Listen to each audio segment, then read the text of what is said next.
far corner of the ground, and they'll be coming onto the field in just a few moments' time. The stadium announcer is going through the two sides, and just to catch up on the Sussex side, I'll get Matt to comment on the Kent side in a moment. Luke Wright, Mohammed Rizwan, Josh Philippi, Ravi Bapara, Delray Rawlings, George Garton, Tom Alsop, Will Beer, Tamar Mills, Archie Lenham and Steve Finn. So two changes to the Sussex side that lost in Bristol on Friday night. Tom Alsop in for Harrison Ward and Tamar Mills in for Henry Crocombe. And without further ado, a very warm welcome to Hove. Always lovely to see him, Matt Cole from BBC Radio Kent. Hello, Matt. Well, always a very warm welcome here as well, Adrian. So thank you for that. And yes, I've managed to engineer, I think, the BBC Radio Kent commentary onto DAB as well. Well done. Well, constantly, never easy. Courtesy of producer Emma, to be honest, who's doing all the difficult bit while I just fumbled around trying to talk for a living. But yes, you're talking about the Kent side. If I may hold forth on that. Of course. Unchanged from the game on Friday. They lost against Essex at Canterbury. A losing start for them, as I know you've already detailed, and neither side has won a game in either competition yet this season.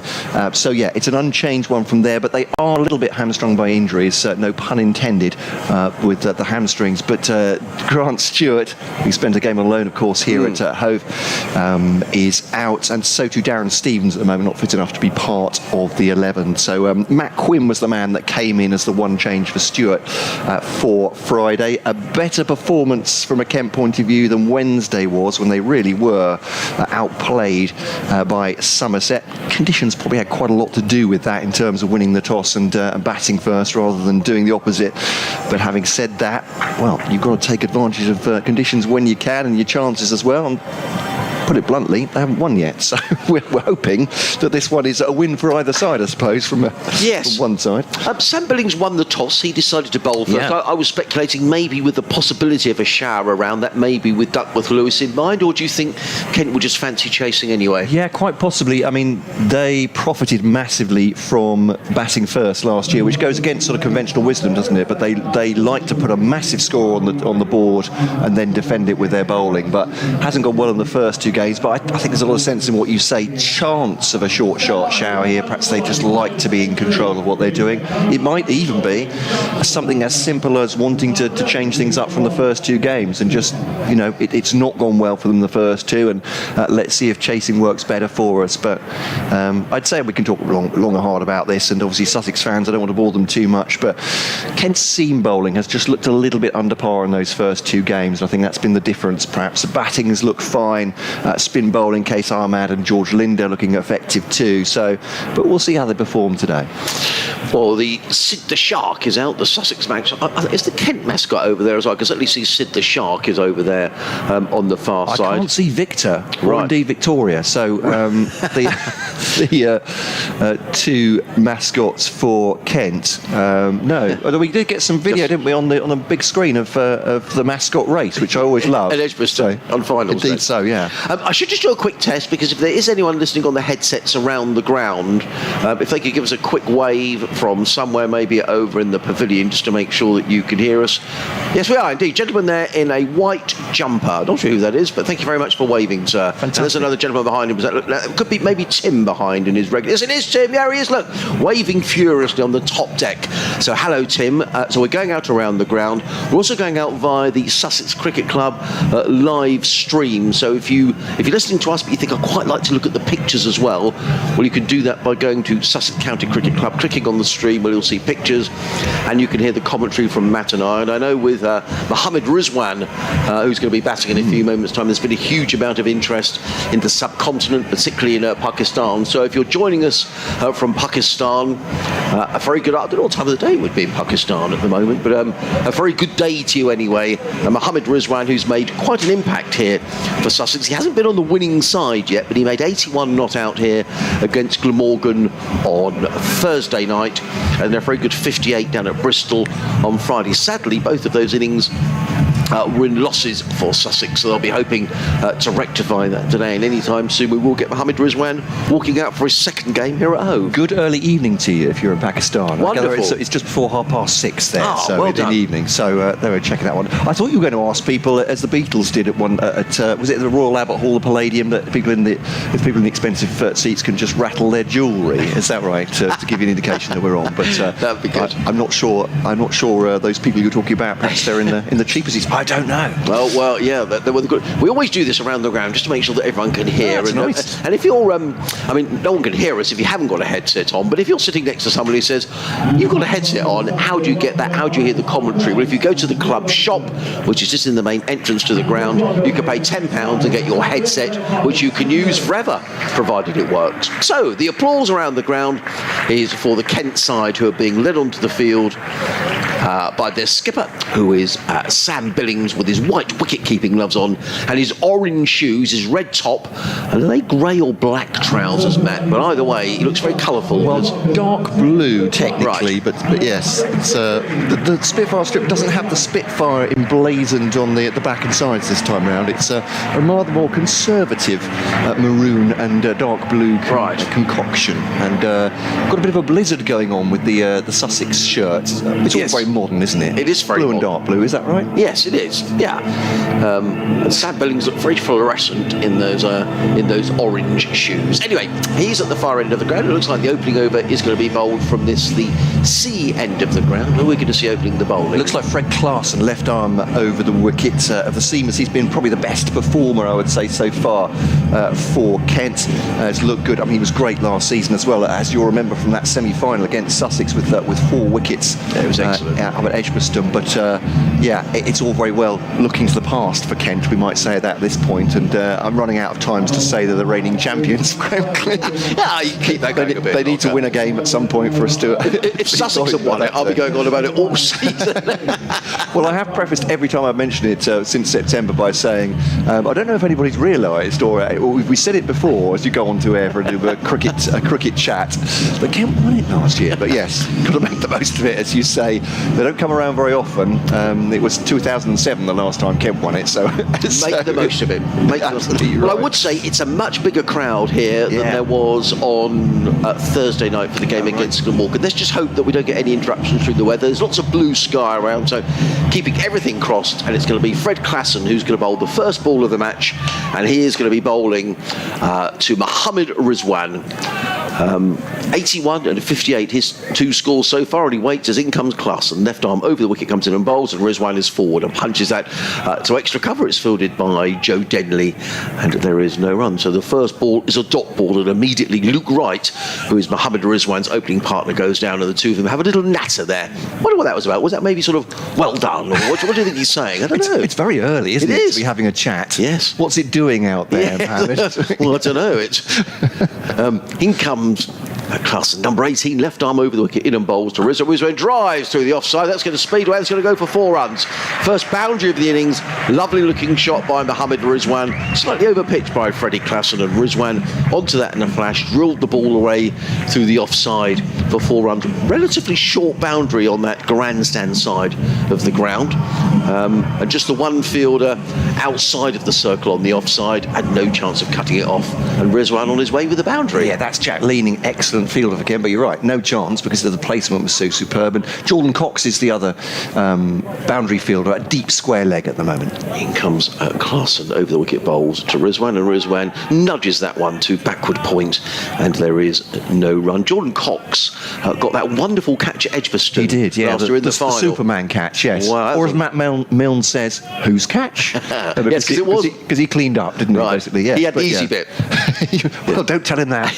But Jordan, I remember that was amazing. I remember Yeah. I stayed on to watch the final. It was a brilliant, catches win matches.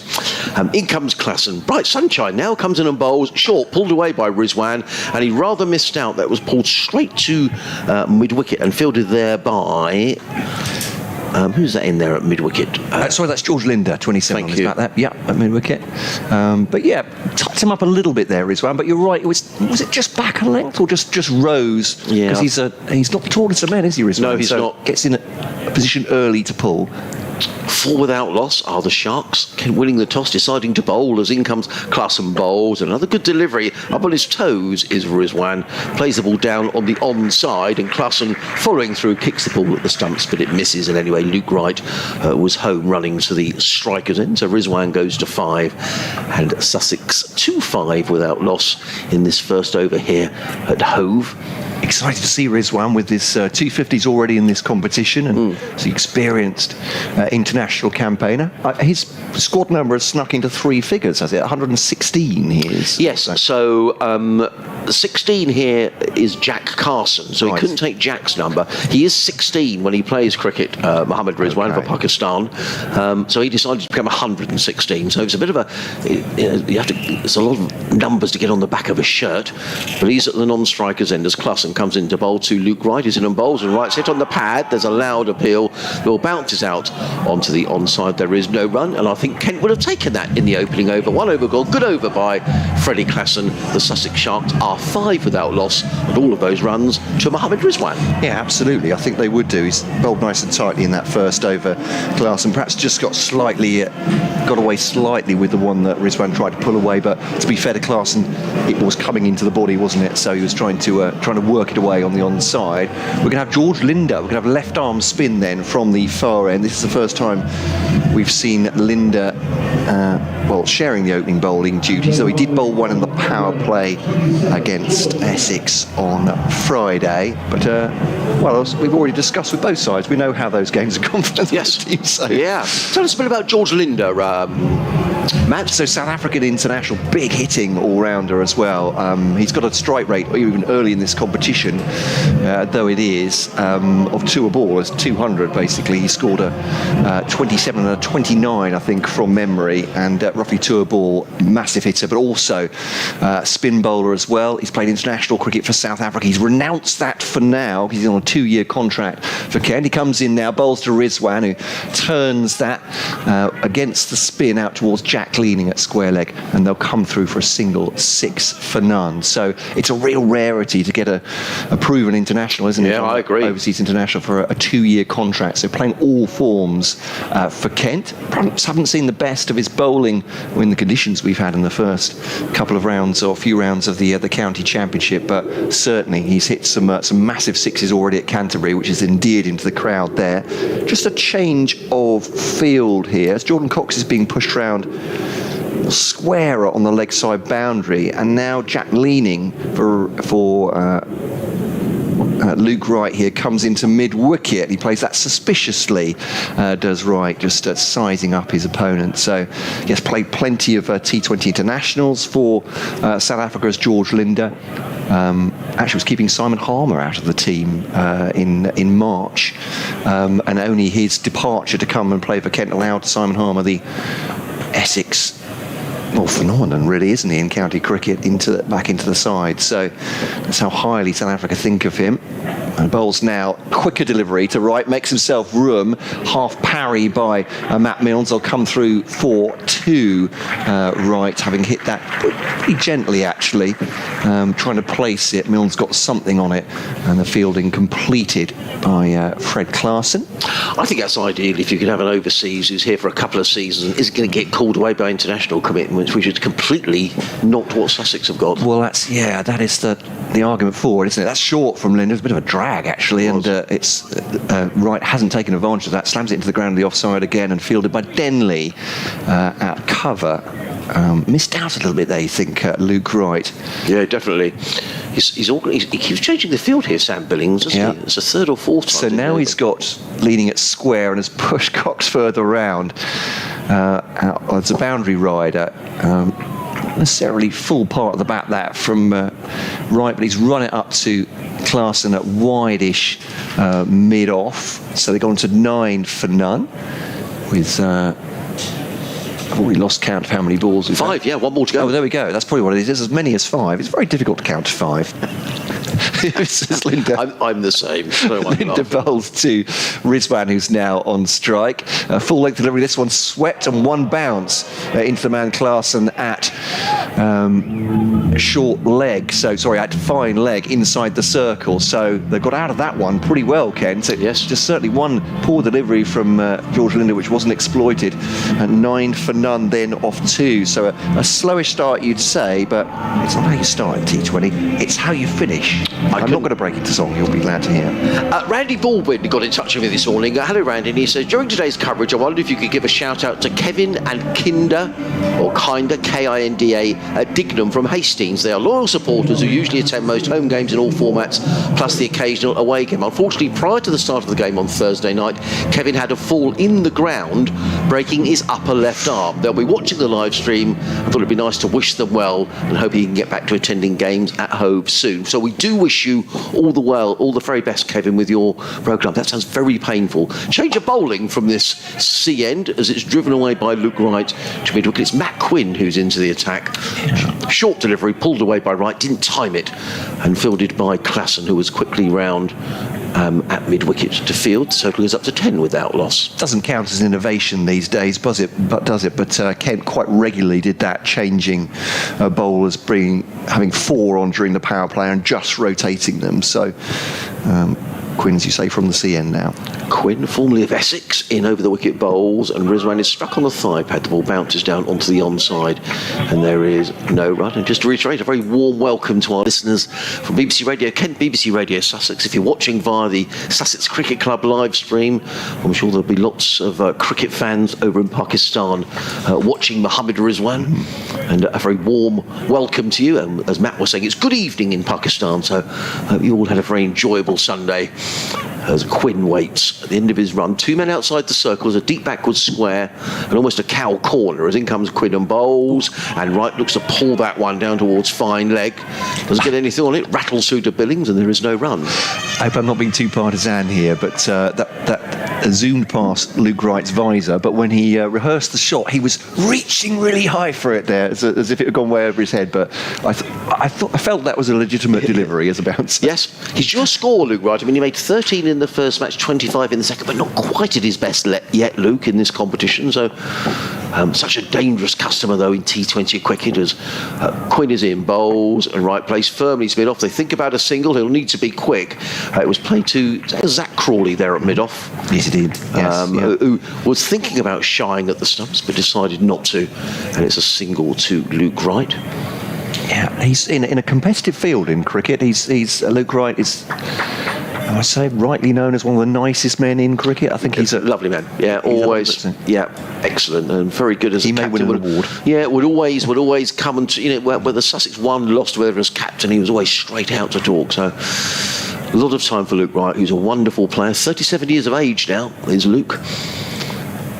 Still young. In comes Quinn, bowls to Rizwan, and that was a good delivery by Quinn. I think he took a bit of pace off of that. Yeah. Matt, and Rizwan looking to flick it on the leg side. The ball was beaten, goes through to keeper Billings, and this is a very good power play so far for Kent. Good variations, you say, from Matt Quinn, taking pace off the ball and slightly wider the off stump as well, full length, and Rizwan just a little bit fooled by it, I think, as he tried to drag it into the leg side.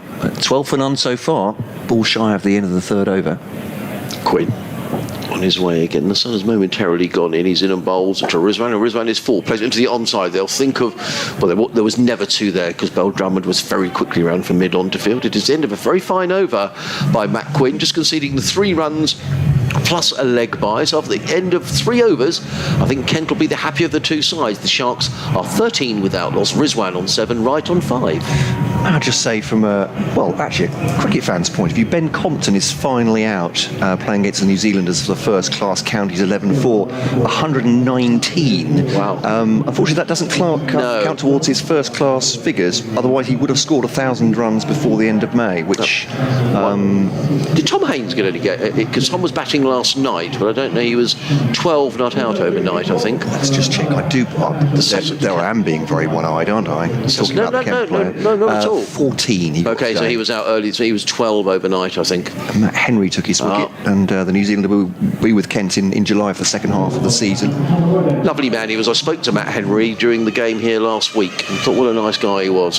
Very approachable. And what a cricketer as well. Yeah, he is. Great cricketer. I was saying, it's very few number 9 nines get taken out of a friendly game because they've scored too many runs, but he got 60 odd, I think, from 70 balls. And full-length delivery, this one by Milnes, who bowls his first over from the Cromwell Road end, and Rizwan plays it back up to mid-on, and there'll be a single taken there for Luke Wright now, for Milnes. They've got a backward square and a deep mid-wicket. And as I say that, of course, they're going to change over.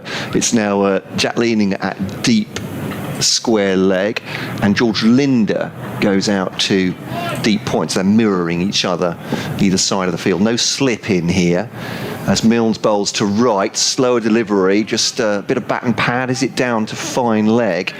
Yeah, it's a single to come off bat. Just close the face on it very nicely, actually, Luke, right there. Don't think there's any pad involved, but just a single and just the one boundary so far, I think I'm right in saying that. Excellent shot from Rizwan in the first over off Clarkson. It has been a slow start, but as we always say with T20, never quite know what the pitch is doing on assessment of it until both sides are batted. Here's Milnes then to Rizwan, full length down the leg side. That definitely will be a wide. 16 for none, but been a success here, Mohammad Rizwan, since his arrival. Yeah, I mean, terrific. I mean, innings here of 81 against Glamorgan. A good job he got those runs as well, because 81 out of 150 for 6. Then down at Bristol on Friday night, Sussex were in a really good position. He made 58, and Sussex at one stage were 128 for 1, but then lost 7 for 23. And rather slumped to defeat. Milnes to Rizwan, it's top edge, but it's over the top of fine leg, and in fact will just go short of the boundary, very short of the boundary, not in full control. No. The boundary's short enough, isn't it, down this slope that it's going to carry. Applause from Sam Billings for the ball from Matt Milnes. And once again, Rizwan's looking to pull that away. Didn't time the one off that poor ball from Linder a couple of overs ago, and didn't quite get all of that one. But frankly, this is T20. If you're carrying the man at fine leg, it doesn't really matter how you hit it. So it's 4 runs for Sussex, 20 for none, and they could really have done with another boundary quickly in this power play. No, definitely. Rizwan into double figures. So Milnes over the wicket now to bowl to Mohammad Rizwan. Full length of this one. This clipped off his pads again. Very leg-sidey to Jack Leading coming in from the square leg boundary. Throws it into Sam Billings, and a single for him. Rizwan has 13. Wright has 6 now. As I noticed on that scorecard, as a fall away in the Sussex scores lower down the. Oh, really was, yeah. I mean, they went after. I mean, Rizwan 58, Wright 25, Felipe 35. No one else got double figures, and it was a real collapse. 7 for 23 in 5 overs at the end. Milnes to Wright now. Slower ball, thrashed through the offside. Actually falls over forwards there, Luke Wright. Looks like he might have, might have sprained something just walking with a square leg, but that is definitely 4. It's a lovely shot, but he just looked like he fell forward. I agree. He almost looked like he strained something there, didn't he? I don't know whether he just limped away.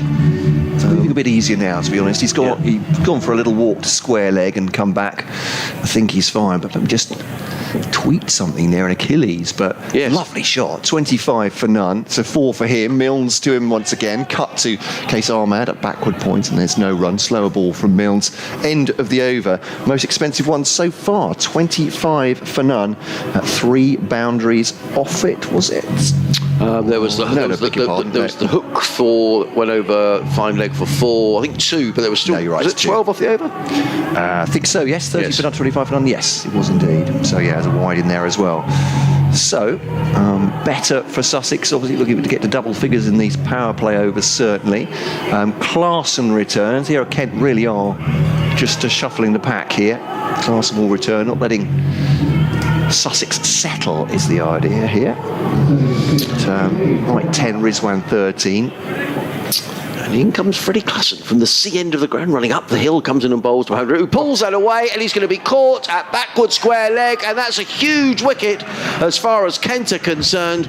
Mohammad Rizwan has pulled that to deep backward square, comfortably taken in the safe hands of Jordan Cox. So it's the first relative failure since he's arrived here for Mohammed Rizwan. He can't do it all on his own in every match. I think 81 and 58, but today he's gone for 13, and that's a big, big blow as far as Kent are concerned, and a big blow for Sussex in a negative sense. 25 for 1, and Rizwan on his way for 13. You can see his intent there, but obviously that owes something to the way that Kent have kept the runs down in the power play as well, doesn't it? Is that Rizwan's looking to expand and rightly getting a bit fidgety at 25 for 1, but he has holed out. Fewer, safer pair of hands in T20 cricket in this country than Jordan Cox. Was never going to drop that one. He goes, and in comes Josh Philippi for next out, if I've pronounced that right. Yes, I have to say, I've not met Josh Philippi, so perhaps the lads who are operating the live stream might be able to tell me whether it's Josh Philippi and whether we're pronouncing it correctly, or whether it's Josh Philippe. I'm not sure, but we're going with Josh Philippe, so if we're wrong, then we do apologise. I'll tell you what, that's good homework though by Kent, because in the I've only seen Mohammed Rizwan back twice, but that is a favoured shot of his. That little flick down to deep backward square, and Jordan Cox right in prime position. So the new batsman is Philippi, as in comes Klassen bowls, and Philippi is forward down the offside of the track, no run, and this is a really excellent power play as far as Kent are concerned. We're in the 5th over. They've picked up the crucial wicket of Mohammed Rizwan. Josh Philippi, the new batsman. Klassen wanders back, chatting away there to Daniel Bell-Drummond. Turns and looks up. And now runs away from us under cloudy skies here now at Hove. He's in and bowls, and Philippi is forward and plays to a wicket. It's another dot ball. Good over this so far. A wicket followed by 2 dot balls. And if you're just joining our DAB coverage, a very good afternoon to you from BBC Radio Kent, BBC Radio Sussex, Adrian Harms and Matt Cole. If you're watching via the Sussex live stream, a good afternoon wherever you're listening. And if you want to send an email, we'll try and read those out during commentary if we can. sussexcricket@bbc.co.uk. As in comes Klassen bowls, and Philippi gets his first run, nudging that one down towards finally. He picks up a single, but Jordan Cox in very quickly in an arrow-like throw over the top of the stumps to Sam Billings, and there is no run, who marshals his troops from behind the stumps to Sam Billings, very positive, pointing where he wants the fielders to go. Sussex to 26 for 1 in the 5th over. Luke Wright on 10, and Luke will be getting it fidgety here because he'll know the importance of the power play, but he'll also know with Rizwan gone, he just needs to be a little careful. As in comes Klassen bowls, and Wright nudges this one through mid-wicket and picks up a single fielded there by George Linder. One more to Wright. He goes to 11 off 12 deliveries.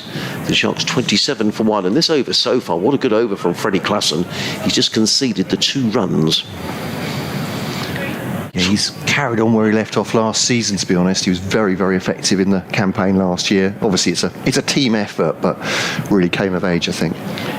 In comes Klassen over the wicket bowls, and Philippi works that into the offside through point. Kent very happy to give away the single, so it's the end of an over in which Freddie Klassen just conceded the 3 runs, and Kent certainly having had the better of things in this power play, because the Sharks are 28 for 1. Philippi is on 2, Wright is on 11, Rizwan back in the pavilion for 13, and 2 excellent overs from Freddie Klassen. Yeah, it's going well so far. 28 for 1 then. As you say, it's important to try and keep the runs down in this power play overs. Josh Philippi with Luke Wright. Luke Wright being very not agitated, but demonstrating what he means to Josh Philippi in the middle with a conversation. Bit of hand movement. I can work out what that means. It's doing something, doing nothing, swinging this way, swinging that way. But it's going to be Matt Quinn from the Cromwell Road end then. Right arm, fast medium. And last over of the power play. Fred Klassen takes some applause from presumably some Kent supporters in the stand to our left. Down at deep fine legs, a deep square leg. Jack leaning as well to right to Philippi. Bouncer, absolutely fine, says the umpire. And that goes outside off stump and through to the wicketkeeper, so another dot ball. Just had confirmation from the Sussex team. Thank you very much to Jake, who said it's Josh Philippi is the correct Josh Philippi is the correct pronunciation of his name. So not Philippe, but Philippi. So thank you very much, guys. I must admit, I didn't know. I'm sure we'll get to meet Josh at some stage, although he's due to go off with Australia to Sri Lanka fairly soon. Although that tour, I think, is in a little bit of doubt. due to a bit of unrest in Sri Lanka. So we'll have to see on that so one. It is Philippine out, but slower ball from Matt Quinn, and he just gently nudges this one up to mid-wicket, thrown in by Jordan Cox, and they'll take a single, 29 for 1. I think you've done very well with Fred Clarkson as well, because I was caught out, well, not caught out, corrected, and quite rightly so, a couple of seasons ago, calling him Klassen, because I think in your mind you think, Clarkson sounds terribly posh, doesn't it? But his name does have 2 A's in it. Oh, well, so it is Clarkson. That was pure luck for me. There you go. No. Oh, you're pure luck. You're very modest. Here's Quinn over the wicket to Luke Wright, comes down the pitch, slams it back at the bowler. It's going to be a shot at the wicketkeeper's end. Looked like Philippe was just a little bit slow off the marks there, but and actually a little bit of a mishit from Luke Wright, bouncing up to Daniel Bell-Drummond, who took a shy anyway. I think Philippe would have been in his ground. In fact, I think it hit his heel as it was coming towards the stumps. But 30 for 1, so 3 balls left of the power play. Case Ahmad is already warming up his shoulders. So too George Linder, the 2 spinners. I don't know if that means they'll immediately be into the attack, but at the moment, seam is working fine for Kent. 30 for 1. Quinn bowls to Philippe, just turns that again into the leg side circumspectly to Jordan Cox at mid-wicket inside the circle. There's no run. This is really excellent from Kent, isn't it? I mean, I can't think of too many power plays where a side is only, Sussex has barely got, they're 30, so 2 balls to go, so the maximum they're going to get to is 42, barring some sort of disaster for Kent, so Kent will be really very pleased. Yeah, Quinn's bowled tightly so far as well. Comes in now to Philippe, thinks about improvising a ramp there, can't do it, ends up just sort of prodding it into the floor just outside the off stump. Was definitely trying to find the ramp, and that's another dot ball, just wasn't there for him to do it. Didn't get enough bounce. I don't know if Quinn saw him coming, but it was a full length delivery. Didn't really work out for him. Philippe just looks a little bit agitated, perhaps a little bit frustrated he couldn't get that shot off. So a ball left of the 6-over power play, 30 for 1. That was a shot that Gloucestershire played really well on Friday night down at Bristol, the ramp shot. Ryan Higgins and James Bracey in particular. Quinn then to Philippe, full bunger that one. It's turned out towards the square leg boundary, but just a single as it's gone straight to the man. Jack Leaning, so frustrating for Sussex. Even when they have broken the infield, they are picking the outfielders out. Single then taken, 31 for 1. You'd have to say, whatever the pitch is doing out there, that Kent must be the happier of the 2 sides at this point. They've got rid of Mohammed Rizwan, 250s already in his career with Sussex in T20 blasts, and just 3 off that over from Matt Quinn. So 31 for 1 off. 6 overs here on BBC Radio Sussex and BBC Radio Kent on DAB and online on the BBC Sport website now. Message from Ian Scales over in Findon. Hello Ian, he says, hi Adrian, is the live stream operating? I can't find it. There's usually a red dot, but not today. The live stream is operating as far as I'm aware. Jake and the guys working hard on that, so I don't know again, lads, whether if there's not a red dot, perhaps you could let me know and I can let Ian know. In comes is this Linda? Yes, Linda it is. Bowls to Philippe, who pulls onto the leg side, fielded by Klassen. 1 more to Philippe. He goes to 5. And the Sharks to 32 for 1. Linda again. Out the ball to Luke Wright. Luke Wright surveys the field now. Kent can have 5 fielders outside of the 30-yard circle. I'll tell you where they're positioned in a moment, as in comes Linda around the wicket, bowls and right down the ground. Good shot by Luke Wright, and it's gone over the head of Zach Crawley, who's a long off for the first maximum of the afternoon. Down the wicket, Luke Wright timed that beautifully. He stopped the longest boundary stake down the ground, and it cleared Zach Crawley, who's a tall man, right on the boundary edge. Luke Wright goes to 18 and a very welcome 6 for Sussex. 38 for 1. Linda again on his way around the wicket, bowls, and Wright is more cautiously forward and just flicks that to shortish fine leg, where it's fielded by Case Ahmed. 1 more to Wright, he goes to 19, and the Sharks to 30. Backward point fielded there by Daniel Bell-Drummond, and it's a dot ball. Total remains 43 for 1 in this, the 7th over here on BBC Radio Sussex, BBC Radio Kent. Adrian Harms and Matt Cole guiding you through the Sussex innings as Linda, left arm around the wicket, is in and bowls. Philippe's down the wicket driving, and he's going to be caught, I think, at short extra cover. He is caught. Miscued by Josh Philippe. He's on his way. Good catch taken by Joe Denley. and the Sharks lose their second wicket. A miscue looking to come down the wicket. Looked to me as if he almost... He didn't go through with the shot. He was thinking of thumping that over long off. Didn't quite get there. Skewed the ball to extra cover, and a good catch by Joe Denley running back, safe pair of hands, and Felipe is on his way, and Sussex have lost their second wicket and are now 43 for 2 at the end of the 7th over. Yeah, it's obviously a difficult start, this one, for Sussex, and just when they seem to be breaking the shackles with that 6 and a 4 from Luke Wright, they have lost one of their overseas players there, Felipe, and Rizwan has already gone. But Delray Rawlins comes out at 4 for them, 43 for 2, as Adrian said. Bit of ground to make up for Joe Denley on that one, but again, he's one of those fielders, covers the ground very, very quickly, doesn't he? And a safe pair of hands as well. So 43 for 2 at the end of the 7th at the Sussex Sharks. Yeah, and actually, from a Sussex point of view, both overseas are out. And when you look at this Sussex batting lineup, really the tail begins coming in at 8. They can all bat down the order: Beer, Mills, Lenham and Finn. But, you're really hoping your overseas are going to come to the party. But they're both gone, contributing 22 between them. So it's for someone else to get the runs today. Maybe it'll be Luke Wright's day.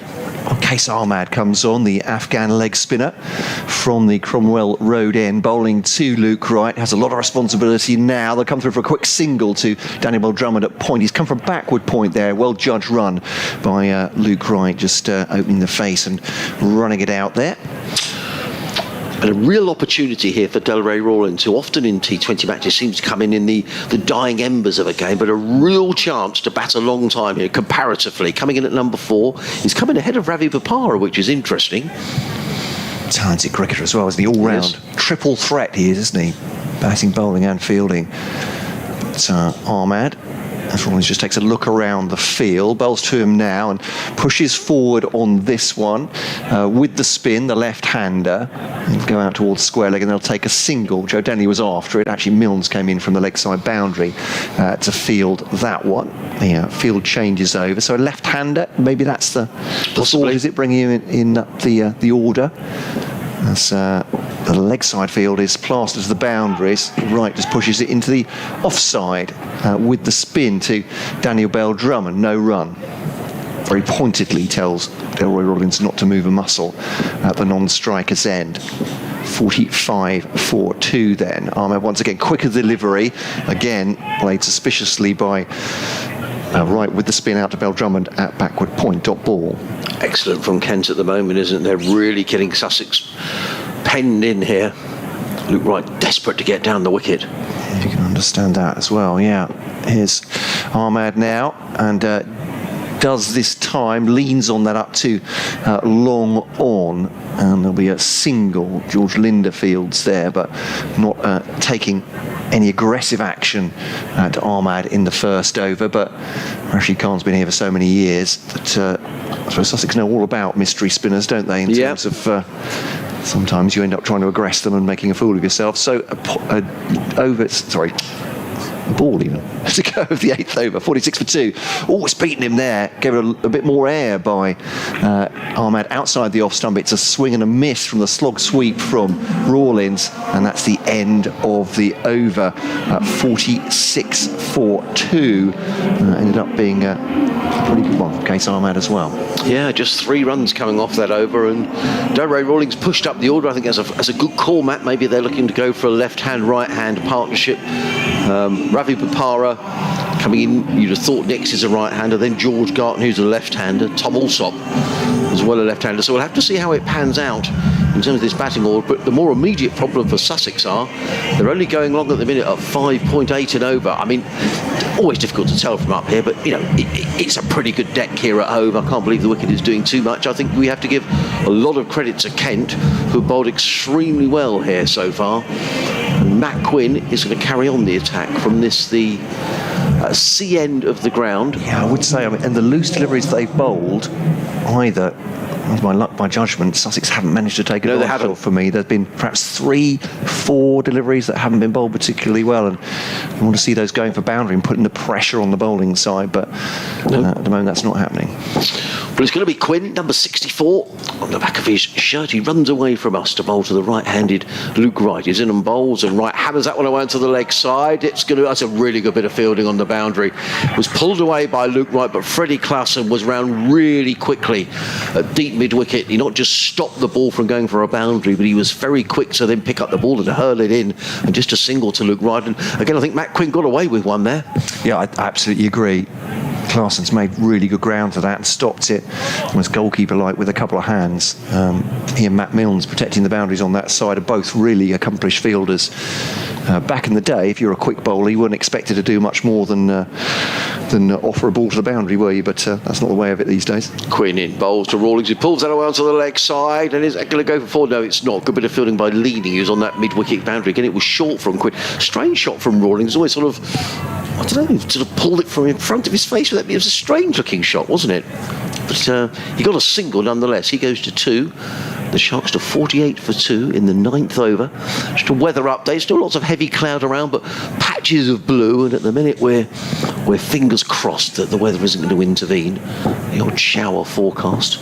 As Quinn is in over the wicket bowls, and Wright hammers that one away, but only as far as short extra cover, where Denley Fields drops to his knees. And there is no run. Luke Wright looks frustrated. He struck that firmly, did Luke Wright. Either side of Joe Denley, it might have been 4, but well fielded by Joe Denley. Sussex 48 for 2. We're in the 9th over. There's a hush around Hove as Quinn is on his way again, running away from us. In and bowls, and Luke Wright hammers that down the ground. That's going to be 6. That could go in our commentary box. Hey, thanks, Luke. Big 6. Straight down the ground. Second maximum from Luke Wright. Belted over long on. They're not the longest boundaries down the ground here at Hove. That was heading straight for our commentary position. And Luke Wright, the second time he's cleared the ropes, he goes to 28, and the Sharks to 54 for 2. I've just noticed that this window is slanting towards us, which is absolutely, I don't know if that's just a design, an accidental design for the builder, but that works very well, doesn't it? It does. If it was pointing the other way, we'd be in a lot of trouble. We would. We might have been taking cover. We'd have caught that one. So, Quinn again, bowling to Wright, tapping away at the crease, and Luke Wright just nudges into the onside. They may look for 2 here, but I don't think they're going to get to. In fact, Luke Wright just settles for the single because Klassen is quickly in from deep mid-wicket to field. A single to Wright, he goes to 29. The Sharks 55 for 2. So 9 off this over so far, which is a bit more like it from Sussex, who have... you think at the minute away under par. They're going along at 6.2 and over, but we have to give a lot of credit to Kent, who have bowled really well. Quinn is going to come around the wicket to the left-handed Rawlins. Kent with 4 men guarding that leg side boundary as in comes Quinn around the wicket, bowls, and Rawlins took a step away to the leg side, and Quinn followed him, and I think he's perhaps a little unlucky to get called for a wide there. Rawlins was stepping away to the leg side. Yeah, I think just about right, because it's still beaten his pad, doesn't it? But it's got to be a close call for the umpires. I mean, clearly Sam Billings knows exactly what Delray Rawlins is going to do here. Good communication between wicket keeper and bowler. Indeed. As Quinn is on his way up the hill, comes in, bowls to Rawlins. Rawlins drives down the ground, hammers that one away. Oh, what a good bit of fielding. Oh, well, unfortunate. Very nearly a good bit of fielding from, that's Jack Leading, who's annoyed with himself. It's 4 runs to Delray Rawlings. He was down the wicket, belted the ball through wideish mid-wicket. I thought Leading had fielded the ball on the boundary, but it was going so fast, he couldn't stop it going over the ropes. He was annoyed with himself. Rawlins won't mind about that. He goes to 6. Sussex Sharks to 60 for 2 at the end of the 9th over. The most expensive of the innings so far, costing 14. Yeah, they needed that over, didn't they, Sussex? And really well done by Luke Wright and then Delray Rawlins. He's, as you say, he's just hit that so hard, even though Leading has got himself round to try and slide and stop it. It's bounced off him. So Ahmad from the Cromwell Road end bowls now to Wright. I think it was one bounce back towards the field, who dived to his left, but he's still slightly frustrated, didn't get to it, and they get through for a single. Ahmad just consulting with Sam Billings. I've noticed a couple of times, a bit like baseball, wicket keepers in T20 now, giving signals to bowlers, or maybe to their fielders, before the ballers bowl. I don't know if they're going to end up, this is going to be part of the T20 pantheon, but more air from Case Ahmad. It's a sort of slap back over his head from Rawlins, taking the ball low. It's a misfield by Zach Crawley, and thrown in by George Linder, and that will frustrate the captain. There's an extra run given away. And Kent just, I'd say in the first two games, just haven't looked quite as sharp in the field, certainly. That is in comparison with what was a pretty flawless campaign last year. Goes to the slog sweep, Rawlins, gets caught in bat and pad, and Matt Quinn fields at fine leg for a dot ball. 63 for 2. Spell of bowling this by Ahmed. I think he's looked excellent. He was great last year, and this spell good so far. It keeps it a little bit low, shoots towards Rawlins. That may well have been the top spinner, but I cannot pick a leg spinner for the life of me, so I don't think I'm alone. Some of the cricketers out there can't do it either. But they take a single anyway off that ball. 64 for 2. As Ahmad bowls to Luke Wright, just pushes that out towards square leg, and they'll take a single. 65 for 2. I remember seeing Rashid Khan bowl the first time for Sussex against Kent, and just professing, quite honestly, I have no idea which way this one's going to go. The Kent batsman got out the next ball. I said, well, that's quite heartening in some ways for me, because they didn't know either, it turned out. It's very true. But I don't know what his tells are, but Rawlins pushes forward. Wide open spaces on the leg side. That's a good find by Rawlins, the left-hander, with the spin. He's allowed a single there as it goes out to Daniel Bell-Drummond. 66 for 2 at the end of the 10th. But once again, well, if one's the new dots, that's a maiden over for Case Ahmad, if you take my meaning. 6 off it. 66 for 2 then at the halfway stage. Sussex will be looking to accelerate here. I'm not sure what the pass score is here. I'm not good enough with those stats databases to work it out. I mean, Sussex made 151, the 150 for 6 against Glamorgan. That was nowhere near enough. I think, you're looking on the assumption this is a pretty good track, which I'm sure it is. I think you need to be looking 170 here at Hove. A couple of tweets have come in. George Biggs has been in touch. Hello, George. He says, can I give a shout out for Zachary Brimson, who was watching and listening to the live stream? He made his comeback last weekend from a sprained wrist and is a regular listening to your commentary. Up the Sharks, says George. And Kay has been in touch. Was having trouble hearing us, and there was a bit of an echo, but I hope, Kay, that you can hear us all now. And thanks so much for Kay for getting in touch. Nice to hear from you. And also, we were hearing earlier on from I'll read the email in a minute. As in comes Matt Milnes running in over the wicket, comes in and bowls, and Rawlins, he's hit him on the head. Oh my lord, that's why bowlers sometimes have to wear headgear. It was driven back by Delroy Rawlings, and it's hit Matt Milnes on the head. That was really, and there's just a hush all the way around Hove. It was belted back down the ground by Delroy Rawlings. Matt Milnes went to field the ball, but it hit him, I think, flush on the head. He's standing up, which is good to see. Yeah, but he was. But he immediately felt for his head. I don't know if there's some blood there, but that was really, really nasty. Not Rawlins' fault. He hammered the ball back down the ground, and Milnes went across, and it came so fast that it hit Matt Milnes on the head. And that had memories of what happened to Luke Fletcher for Nottinghamshire a few seasons ago. And there was a lot of talk then about bowlers maybe needing some sort of protective headgear, but that was hammered back by Rawlins. Milnes, to be fair to Milnes, he looks okay, and he's getting attention to his right hand. I wonder whether he just got his hand there, but it looked to me like it hit him on the head. Yeah, I'm wondering if he managed to deflect it, and that's why he's up so quickly. But definitely, he was holding his right hand as he went to ground on one knee there, or both knees, just a little bit tenderly. So, wow, that was nasty. It may well be that he's just got a hand on it enough, because you have to say, obviously concussion is another thing entirely. He may feel fine at the moment. Yes. But you have to say Milnes has reacted to this with concern about his hand and not about his head. And I wonder, the umpire's going over now, and perhaps they're saying, has that hit him on the head? What are the concussion protocols here? But You're right, Milnes. He's going to carry on, I think. Goodness me. Well, yeah, and Delray Rawlins says, I hope you're okay. Well, my first thought of that was watching it live, Yeah. and we only get one chance of it. My first thought was it hit him in the head. But I think had it hit him flush on the head, he wouldn't be carrying No, on. absolutely not. So maybe he just managed to get his hand to it. And I have to say, no attention at all to Matt Milnes' head from the the physio. So I'm assuming. I mean, that's hit his hand very hard. Yeah. He's smiling. He is smiling. Well, that's extraordinary. Fred Clarkson thinks it's funny too, apparently. Yeah, but when it's hit that hard, I mean, the umpires, you know, it was, well, thank goodness.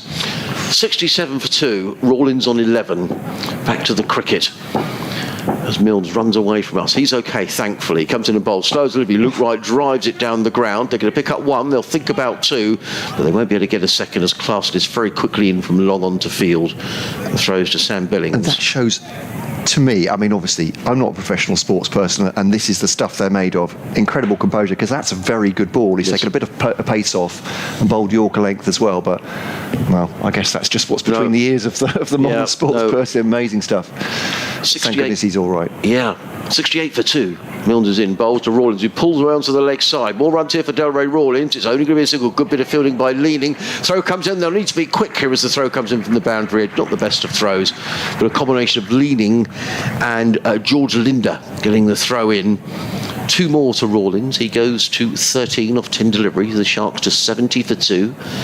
On BBC Radio Sussex, BBC Radio Kent, the umpire was just having a word to Matt Milnes there. Yeah, I'm wondering if has he cut the webbing on the hand, maybe? Possibly. Maybe just a little blood on the hand. Yeah. The umpire's encouraging him to... Mike Burns, the umpire at this end of the ground. It's his towel, isn't it? Yes, I think that's a good call, Matt. I think he may well have cut his hand. But considering, as you say, it looked like perilously close to his head, but absolutely no attention given to that, so fortunate.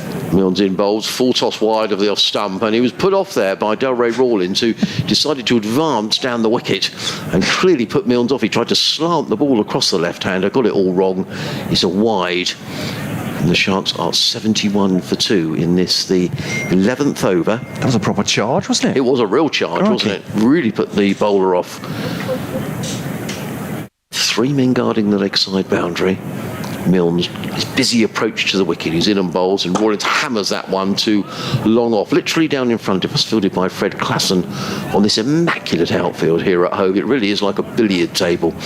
1 more to Rawlins. He goes to 14, and the Sharks do 42 for 2. That's thanks to our good friend and colleague Alex Hode there. Just has been, I'm not sure if he's in the ground, Alex, this afternoon, or whether he's watching the stream, but saying, yeah, the hand did get up. There was no contact between ball and head, which is great to know. Alex, thank you. I apologise for misleading anyone. As in comes Milnes, bowls to right, who has a big heave at that. He gets the toe end of the bat and gets a single down to mid-on, fielded by Clarkson, who's very quickly in, gets in the throw, 73 for 2. Though Alex saying he got his hand up to cover his face as the ball came back at him. So, and he said, much the same as you, scary business.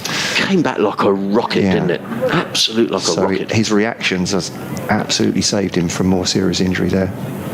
Rawlins waits. Milnes runs away from us, in and bowls to Rawlins, who's bowled! So he picks up a wicket off the final ball of his over. Delray Rawlins' middle stump is out of the ground. He's on his way for 14. A 3rd wicket for Kent, who are in a very good position here. The Sharks are 73 for 3 at the end of the 11th over. Luke Wright, much depending on him now, he's on 33. Looks to me as if it's George Garden who is the new batsman coming out for Sussex. Well, I wonder why.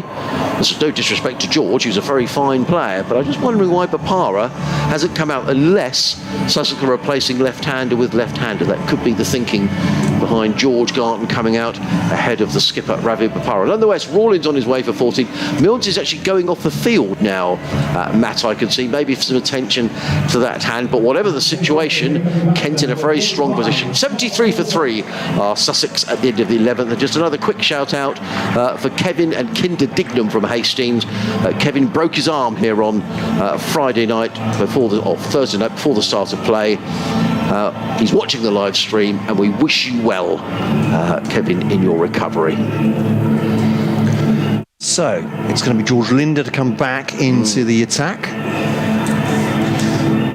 Got got Josh Philippi, the Australian, for 9. Sussex now 73 for 3 off 11 overs. Linda round the wicket, bowls to Luke Wright, who cuts that into the offside, single out towards Daniel Bell-Drummond on the offside. But it was obviously a very decent delivery by Matt Milne, stuck to his task after that threat of injury during that over, and proper concern all round, but he very much shrugged it off, didn't he, and got back in the wickets. But let's look at this match situation now, and Sussex look like they're relying so much on Luke Wright here, but Tom Alsop batting comes. Oh, it's Tom Alsop. I'm sorry, I thought it comes was down the pitch up towards. Is another left-hander though, isn't it? Up towards. Well, my apologies. I thought it was George Garton coming as a left-hander, but it's not. They've really jiggled the order around, so it's Tom Alsop. I do apologise. Alsop scored runs before. I can remember him opening the innings for Hampshire against Kent, so I know just what he's about. 75 for 3. Wright faces Linda now, who chases him basically down the leg side. Wright cuts it to Bell-Drummond, and they'll just take a single off that one. So it's at 1-1-1 off the first 3 balls. Be looking for a boundary here. Need to get this acceleration going, don't they, Sussex, at this point. 73 for 3 off 11. Obviously 10 takes you to about 160, isn't it? Yes. Off the remaining 9 overs, but you have to get there first. Reverse sweep, that's lovely stuff from Alsop. Chase around the boundary, leading won't get there. It's racing down the slope, and that is a very good shot. The reverse off Linda, Alsop has picked that perfectly. 4 runs. As I said, they need the boundaries here. Sussex need to put the pressure on, apart from anything else, these Kent bowlers and fielders. Yeah, absolutely. It's his first appearance in the T20 blast for Sussex. He's playing in Championship cricket, but that was a good shot. In today at the expense of Harrison Ward, who we understand failed a fitness test. Linda over the wicket then to Alsop, comes down the pitch and pushes that up to mid-wicket, fielded by Daniel Bell-Drummond, single taken. Linda, I love watching Spinner's action. He holds the ball in 2 hands in front of him, almost like he's goal kicking, the old Johnny Wilkinson goal kicking. Yes. The 2 hands together, and then the right arm is almost nothing, does almost nothing in the delivery at all. So it just goes down by his side, and this one's a little bit short, but Wright can't make the most of it, backing away. Shorter and quicker from Linda. Dot ball to end the over. Still not a disaster for Kent. 8 off it. Sussex Sharks 81 for 3 here on BBC Radio Sussex. BBC Radio Kent, welcome wherever you are. Maybe you're listening on the online stream. Had an email from our friend Kester on kentcricket@gmail.com saying, I think one of your other emails said the icon, the dot, wasn't there for the page online, I think, on the laptops this afternoon. So our apologies for that. We're not quite sure what that was, but he got connected, and certainly was working on my phone when I did that earlier on. So our apologies for not checking, but quite frankly, from my point of view, you wouldn't want me in charge of marrying up all the technicals. So we would just check when we can. So, but thank you very much for telling us the sort of things we need to know. And another message from Claire, who says, please say a big hello and get well soon to Kevin Dignam, who's missing the Sussex match today and watching the live stream, and says, hello to you, Kevin. So it's going to be Case Ahmad, who comes in and bowling to Tom Alsop, who flicks that away through mid-wicket, picks up a single to Alsop. He goes to 7. The Sharks to 82 for 3. We're in the 12th over of this Sussex innings. Asked to bat here this afternoon by Kent. Back in the pavilion, Rizwan for 12. Philippi for 9 and Delray Rawlins for 14. Luke Wright, as so often for Sussex, holding things together at the minute. He's on 35. Ahmad in again, bowls, and Wright steers that one through mid-wicket. They've taken 1, they'll think about 2, they'll have to be quick. Clarkson is quickly in, throws to the strikers. A good running by Luke Wright, called back by Tom Alsop. Good running by the Sussex pair. Wright goes to 37. Yeah, there's 2s for the taking if he will take on the risk of going against the spin. Yes. Obviously the leg spinner is spinning it away from Wright, so he has to be careful about doing it, but there are 2s all the way through around the leg side. Ahmad in again, bowls, and Wright with a swing and a miss, and he very nearly was bowled, was Luke Wright, looking to pull that one away onto the leg side, beaten by the leg spin of Case Ahmad, who grins ruefully. He looks like he enjoys his cricket. Case Ahmad wanders back to his mark. tossing the ball from hand to hand, comes in right arm over the wicket off 5 or 6 paces. He's in and bowled short, hammered away by Luke Wright. That's going to be his 3rd maximum. That's got a long, long way. That's a big blow by Luke Wright. Too short from Ahmed. And Luke Wright doesn't miss out on those. He hammered the ball over, wide-ish long on for 6 run, his 3rd maximum. And Luke Wright goes to 43 and the Sharks to 90 for 3. Looked like that one just stuck a little bit for Ahmed, maybe just a little bit short. And was he going to take it on Luke Wright? Of course he was. Great blow from him. 90 for 3. 9 off the first 4 balls then, and that's a rarity for Case Ahmed. So for Sussex, this is a good attacking over. Certainly turning out with that maximum, although another dot has just appeared on the screen. I'm not quite sure how that's worked. No, nor am I. Perhaps they know something we don't. Ahmed in bowls. Haven't done the ground. He could be caught at long off. He is going to be caught, and Luke Wright goes, and he'll be absolutely furious with himself. Caught by Alex Blake at long off. It was a full toss, and Luke Wright hammered the ball down the ground, and he can't believe it. He looks heavenward. Well, they say sometimes that poor balls get wickets, and that's exactly what that was. With all respect to Case Ahmed, he'll know that as well.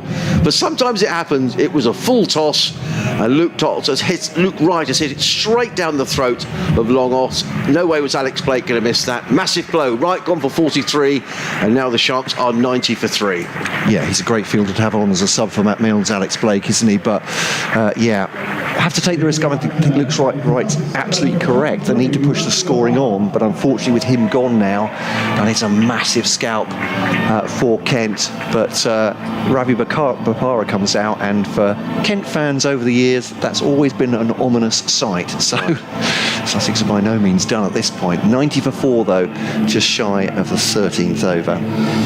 Well, he's the Sussex captain this season, is Ravi Bapara. Took over from Luke Wright in the winter. And this is where you need an experienced T20 player, to guide yourself through to a title that Sussex can try and defend. But from here, I reckon they need at least another 70, Matt, to make it any sort of defendable total. As in comes Ahmed, bowls outside the off stump.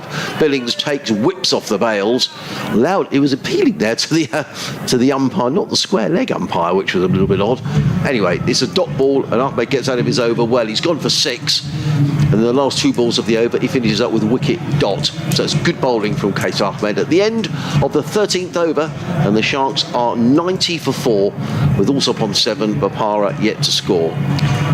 Yeah, regular wickets from Kent as well, this, isn't it? That's the what you crave as a fielding captain, is just to chip away, make it difficult.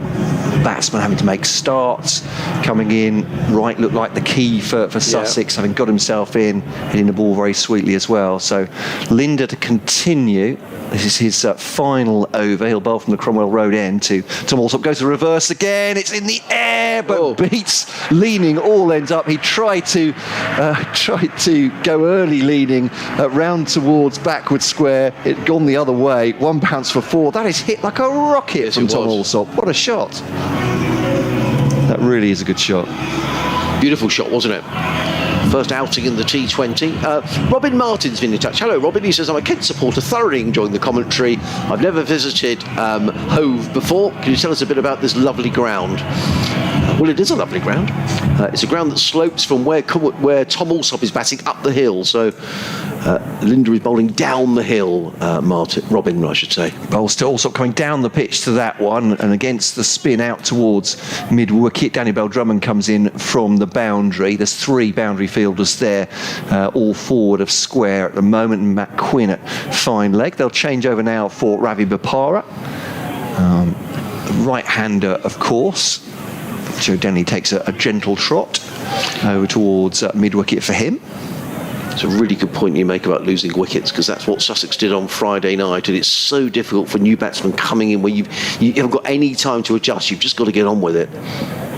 It will be Linder round the wicket to Bopara, who cuts the ball into the ground. Linder fields off his own bowling. It goes across the matting there, 2 strips away from the one we're using on the offside, and it's a dot ball. And Bopara just surveying the field.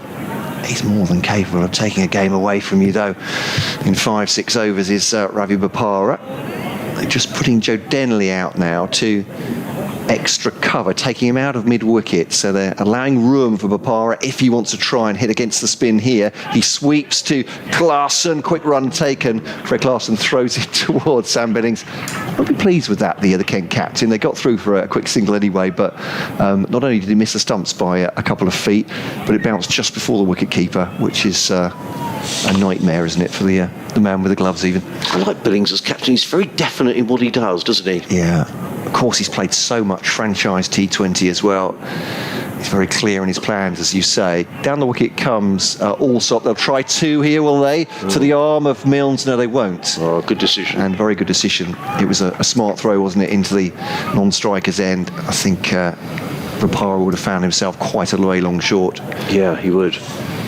Stevie Ewins has been in touch. Hello, Stevie. Hello, Steve. I'll read your email in a few moments' time. sussexcricket@bbc.co.uk if you'd like to get in touch.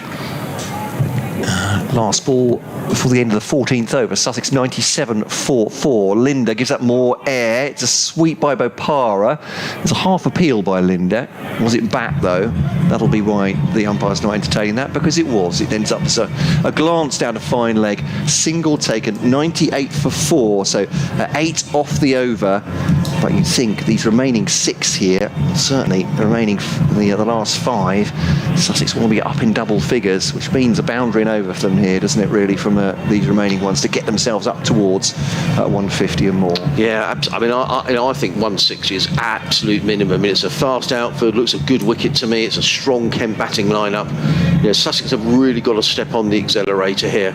It's going to be Case Ahmad who's going to come in from the sea end of the ground, running up the hill. Robin, you were asking about the ground here at Hove. He's running away from the sea into bowl to Bopara. He's in and bowls, and Bopara sweeps only as far as short fine leg. It's a misfield by George Linder, but he gets away with it, and then it was always going to be a single, so it doesn't cost his side a run. Yeah, Ahmad 1 for 18 before this, so going at 6 and over. Yeah, been a good spell, hasn't it? Stevie says, please can you say hello to my friend Ian Stevens of Sayers Common, who can't be at the game today due to a personal incident. I'm watching from the sunny climes of Glasgow, where cricket is virtually non-existent, and I'm missing the Sharks, says Stevie. Great to hear from you, and very best wishes to Ian Stevens at Sayers Common. Hope everything's okay with you. As Ahmad is in over the wicket, bowls, and down the wicket is Allsop, and he's going to be caught at long off. No, he's not. I thought that was going to carry straight down the throat of Jordan Cox, who's just in front of us. In the end, it was just 1 run short. What it does do is bring up the 100 for the Sharks. Allsop goes to 14, and the Sharks 100 up in the 15th over, but they'll want a few more than that. Actually, the spin off the bat actually held it up, didn't it? That deceived me. I thought it was going too. straight to the fielder. In comes Ahmad, bowls, and Bopara can only play the ball back to Ahmad. There is no run. Bopara's used up 6 balls for his 3 runs. He will know that Sussex needs some boundaries here, because they are way below par at the moment, scoring at 6.9 and over. Ahmad in again, bowls. Bopara drives into the offside. It's just the 1. They'll think about 2. The sweeper coming around for the boundary. Throw comes in. This is going to be tight. Billings whips off the bails. Well, good running actually by Bopara. He couldn't have been home by too much, and his heart would have been in his mouth. But a good bit of fielding there on sweeping on. Is that Jack Leading out there? Yeah. He's very, very good, isn't he? Excellent piece of fielding. Throw right over the top of the stumps, but Bopara was back for 2. He goes to 5. The Sharks to 102 for 4 on BBC Radio Sussex, BBC Radio Kent, Adrian Harms and Matt Cole. As in comes Ahmad, bowls, and Bopara high, wide and handsome. Is that going to drop between fielders? Oh, they're going to collide. No, they're not. That's really good fielding by Joe Denley. What an excellent catch. It was drilled down the ground by Ravi Bopara. He didn't get hold of it, and I thought for one horrible moment that Zach Crawley and Joe Denley would have collided, but in the end Denley took responsibility. The second catch he's taken, what's very impressive about that catch is he's running down the slope. It's never easy. He didn't take his eyes off the ball. He called for the catch. He took the catch. Bopara has gone. I have to say, he's not having a good tournament, Ravi Bopara. It's the 3rd time he's missed out, and there's a hush around the county ground because the Sharks are in trouble here. They're 102 for 5. George Gardner. Well, let's see what George can do. Fine young cricketer. Selected for England for T20 before sadly picking up COVID last summer. Did play for England over in the Caribbean. And really, these 2 now, Matt, are the last 2 recognised Sussex batsmen. The others can bat. I mean, Beer, Mills, Lenham and Finn. But if you're talking about recognised batsmen, This is it. It's down to these two. If Sussex are going to really post anything that's going to give them a chance to defend. Again, you know what I'm going to say? It's the regular wicket taking, isn't it? From again just chipping away here. So they've taken one 5th over, 7th over, 11th, 13th, 15th. Yeah. And it's just making it really difficult for Sussex to get any momentum here. Well, I've got to say, I think you're expecting more from your skipper there. I mean, Bopara's clearly wanted to get on with it, but it's coming down the order. Obviously, they've switched the order around a little bit. He's out for 5, and Sussex now really reliant on these two left-handers. But they've got to hit the forward running. I mean, they haven't got any chance to really look at the bowling. There's only 5. There's a slip in place in the 15th. That's extraordinary. Ahmed in bowls to George Garton, and George Garton managed to squeeze that one out on the leg side. There's a big howl. We don't see that too often in limited overs cricket. A slip in the 15th over of a T20, which perhaps tells its own story. End of the over, 103 for 5. Just 5 runs off the over, Matt. And to be honest, Kent are all over Sussex here at the moment. Excellent bowling performance. And obviously they are excited, Kent, but I think they think that was pretty close as well. It was an inside edge from George Garton, which could have gone very close to the stumps. But so at the moment it's working for Kent. 103 for 5, as you say, at the end of the 15th over. The commotion around the ground is because there's some gentlemen giving away, looks like caps or something that they're throwing up into the stands, or some sort of merchandise, and all the children yelling, "Throw it over here, mate, throw it here." Milnes from the Cromwell Road end will bowl full length to Garton, cuts that away for a single out towards the offside boundary. Jack leaning fields, just the one then. Allsop comes on strike. So Kent's bowling resources here, they have 2 each from from Milnes and Clarkson. Clarkson, they usually like to bowl right at the end, so it may be that someone's going to have to change an end, because Matt Quinn has one as well, and that'll be 5 of them bowling out there 5, if that's the way they do it. Push into the offside, shy at the stumps. It's going to be an overthrow, is it? No, it's not. It did look close, though, I have to say. Yeah, Sussex having to take risks here, aren't they? I think Kent fielding's been excellent. They haven't missed a chance, have they? They hold your catches. They haven't looked like dropping a catch. That was Denley again, who is really quick across the ground in the field, and it's an injury-plagued start to the season, but it's just getting into his best now. Milnes bowls to Garton. Just a full-length delivery. A yelp from Matt Quinn in front of us, but it was dealt with well by Garton, but he can do no more than run it up to long on for a single to Zach Crawley. Yeah, and the problem these two have got is, they've just come to the wicket. They've got to get on with it. They'll be mindful. There's not a huge amount of batting to come, so it's kind of on these two. So they'll want to take risks, but they won't want to get out. I wonder whether they may just get to 17th over and then think, right, now we need to go for it. But they're in a very difficult position. Over the wicket comes Milnes to also adjust his position outside the off stump, but it's good work from Milnes. He's bowled a flattish delivery outside off stump, and it's just grubbed through to the wicket keeper Sam Billings across the left-hander. So also moving to position early, but he's followed him basically, Matt Milnes there, hasn't he? He's gone outside the off stump. Good bit of bowling. 106 for 5, just 3 off it so far, and this is the 16th over with Sussex. 106 for 5. What can Allsop find here? Milnes full length again. Will Leaning stop this going for a boundary? He will. Doesn't need Ahmad to help him, and they just get a single. It's good work. Brilliant bit of fielding across the ground. Just such a good bit of fielding. He was racing down the slope. It's not easy, but not only did he stop the ball, Matt, the impressive thing was he got the throw in so quickly. Really good fielding. It's one of those with Jack Leaning, is that he is a superb fielder, but was rather overshadowed, I think, on T20 finals day by Jordan Cox, or by that one Jordan Cox bit of excellence. And Leaning took an amazing catch in the final himself. No one talks about it, apart from me. Milnes was looking for the paddle there. Garton, was he right in front of his stumps there? There was a strangled appeal again. It was a leg by, but Milnes will be happy with that. They got out of this over, Kent, the 16th over, with 4 off the bat and a leg by, just 5 added to the total. And Sussex at the moment 110 for 5 with 4 overs to go. They've got to find boundaries, and quickly. Well, they've got to find boundaries. 24 balls left. If they were to score 2 a ball, which is going some, that's 48. That gives them 156. But they're going to need that. It's a fast outfield. It looks to me like a very good wicket. But it's on these two, you know, as I say, the middle order again. You take out Luke Wright's 43, Rizwan 13, Philippi 9, Bapara 5, Rawlins 14. But these two, George Garton's just surveying that leg side boundary. It's a very strong part of George's game as he waits. As in comes the new bowler, is Freddie Klassen in and bowls to Garton, who hammers that one away through the covers. Lovely looking shot, but only for a single to Bell Drummond, who's sweeping on the cover boundary. Garton goes to 4. Klassen was so tight in the power play, 1 for 8 from 2 overs. Yeah, excellent, wasn't it? And he really set the tone in that first over, didn't he? You know, really immediately. We said after 3 overs, what was Sussex? 13 without loss. Klassen in again, bowls, also pulls that way. That's going to be a boundary, a much needed boundary for Sussex as well. Not where Tom Alsop intended that to go at all, but nonetheless, he's picked up a boundary, a thickish inside edge. The ball races away down to fine leg, and that's welcome boundary for Sussex. Yeah, once again, also has shown his stumps to Klassen there, hasn't he? Yeah. But has managed to clip that off the stumps down for 4. Very deliberate tactic by the left-hander. Alsop goes to 20. The Sharks 113 for 5, scoring at 6.9 and over. Klassen in again, bowls, also hammers that down the ground. It's going to be a couple of bounces to Matt Milnes down in front of us, who gets in the throw to the far end to Sam Billings. Lovely throw.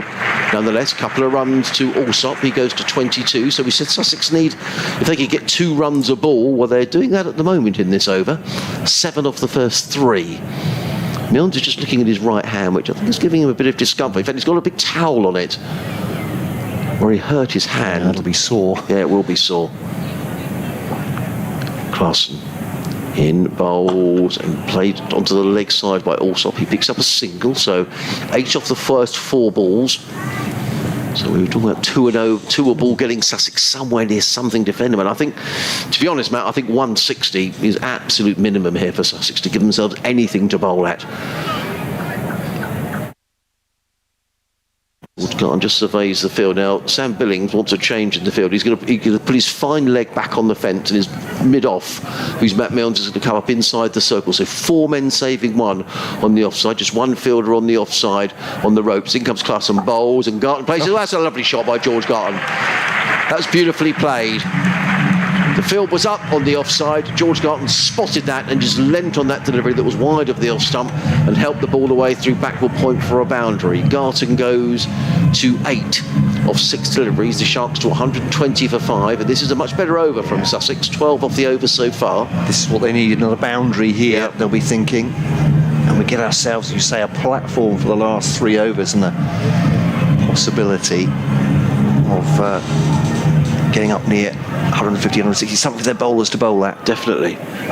Klassen again. Garton waits in and bowls, and Garton plays it onto the onside now. We'll think about 2 here, George Garton, because he's very quick between the stumps. Alsop is coming back. They're going to need to get a move on.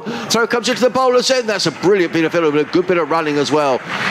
Good running actually by the pair, but particularly Tom Alsop, who came back for the second. He was running to the danger end. In the end, the throw went to the keeper's end. George Garton picks up a couple of runs. He goes to 10. The Sharks to 122 for 5, and a much better over with 14 runs coming off of it for Sussex. Yeah, that's as you say, exactly what was required for Sussex Sharks there. 8 for 5 to 122 for 5 now. So 3 overs to go. And as you were saying, you'd think from a Sussex point of view, 30 minimum off these. You want 10 and over off each. Yeah, absolutely. More if possible. Get up towards beyond 150, up to 160, and make it really competitive. Well, certainly Glamorgan, I mean, Sussex made 150 for 6 on Thursday night against Glamorgan, who really got home, I mean, very comfortably, winning by 7 wickets with an over to spare, but it was even more comfortable than that, to be honest. So Matt Quinn, his last over from the Cromwell Road end, also makes himself room, ends up being followed down the leg side by Quinn, and, well, it's come off the pad. I thought it was a scuff off the bat, but no, it's come off the pad, and that'll be the leg by. So, again, good nous from Matt Quinn. I was really laughing because Sam Billings sort of threw his glove away, and he threw it about 10 yards as he chased the ball. Sam Billings will know a bit about George Garton because they'd have been in England's squads together for T20, so he'll know a little bit about where George likes to play. He's set that long off back. He's got a long on back as well. Case in at backward points now inside the circle. Quinn to Garton now, full length that one. It's just guided up to wide-ish mid-off, but it's a good throw coming in there from George Linder, isn't it? Really good. Pinning point accuracy, no chance for second. Yeah, and he was round very quickly to the ball as well. I mean, I thought when George Garton hit that, there was perhaps two, but there was no way there was two there for that. And Linder's a very good fielder indeed. A good addition to the Kent ranks, the South African overseas. 17.2 overs gone here. Sussex in need of boundaries. Allsop is a short ball. It's up in the air. Fielder trying to get underneath it, but just can't. Oh! And that's Jordan Cox has missed it. Goodness me, it's dropped in front of him and it's bounced past him. He'll be disappointed with that. 4 runs. I feel like he was caught between two decisions there, wasn't he, going for it? He had to make quite a long way round the boundary, so actually you should give credit to Allsop for the placement of that shot, that pull, but he's missed that one. He'll be disappointed. 128 for 5. Sussex will be very, very pleased indeed. Allsop to 27 now. Good little knock, this. Absolutely. Here's Quinn to him now. He goes for it again. It's up in the air. This is going for 6, though. Is it going to hit the scoreboard? It does indeed. Rebounds halfway up the scoreboard, and that's 6 runs. And Sam Billings just puts his hand behind his back. There's a big sigh as well, but this is all part and parcel of T20, isn't it? Allsop has gone for the long handle and hit 2 excellent shots. Going 4, then 6. And the score now under 134 for 5. They need this, Sussex. They do. Well, Tom Allsop, who's only playing, we understand that Harrison Ward failed a fitness test ahead of this game, so it's the first match Tom Allsop has played in the T20, and what a little cameo this is. 33 off 17. He's getting Sussex somewhere, needs something that they might be able to defend. Yeah, going at 2 a ball at 134 for 5. And those regular wickets I was talking about for Kent have just dried up a little bit now. And that's great news for Sussex. These two coming together at 102 for 5.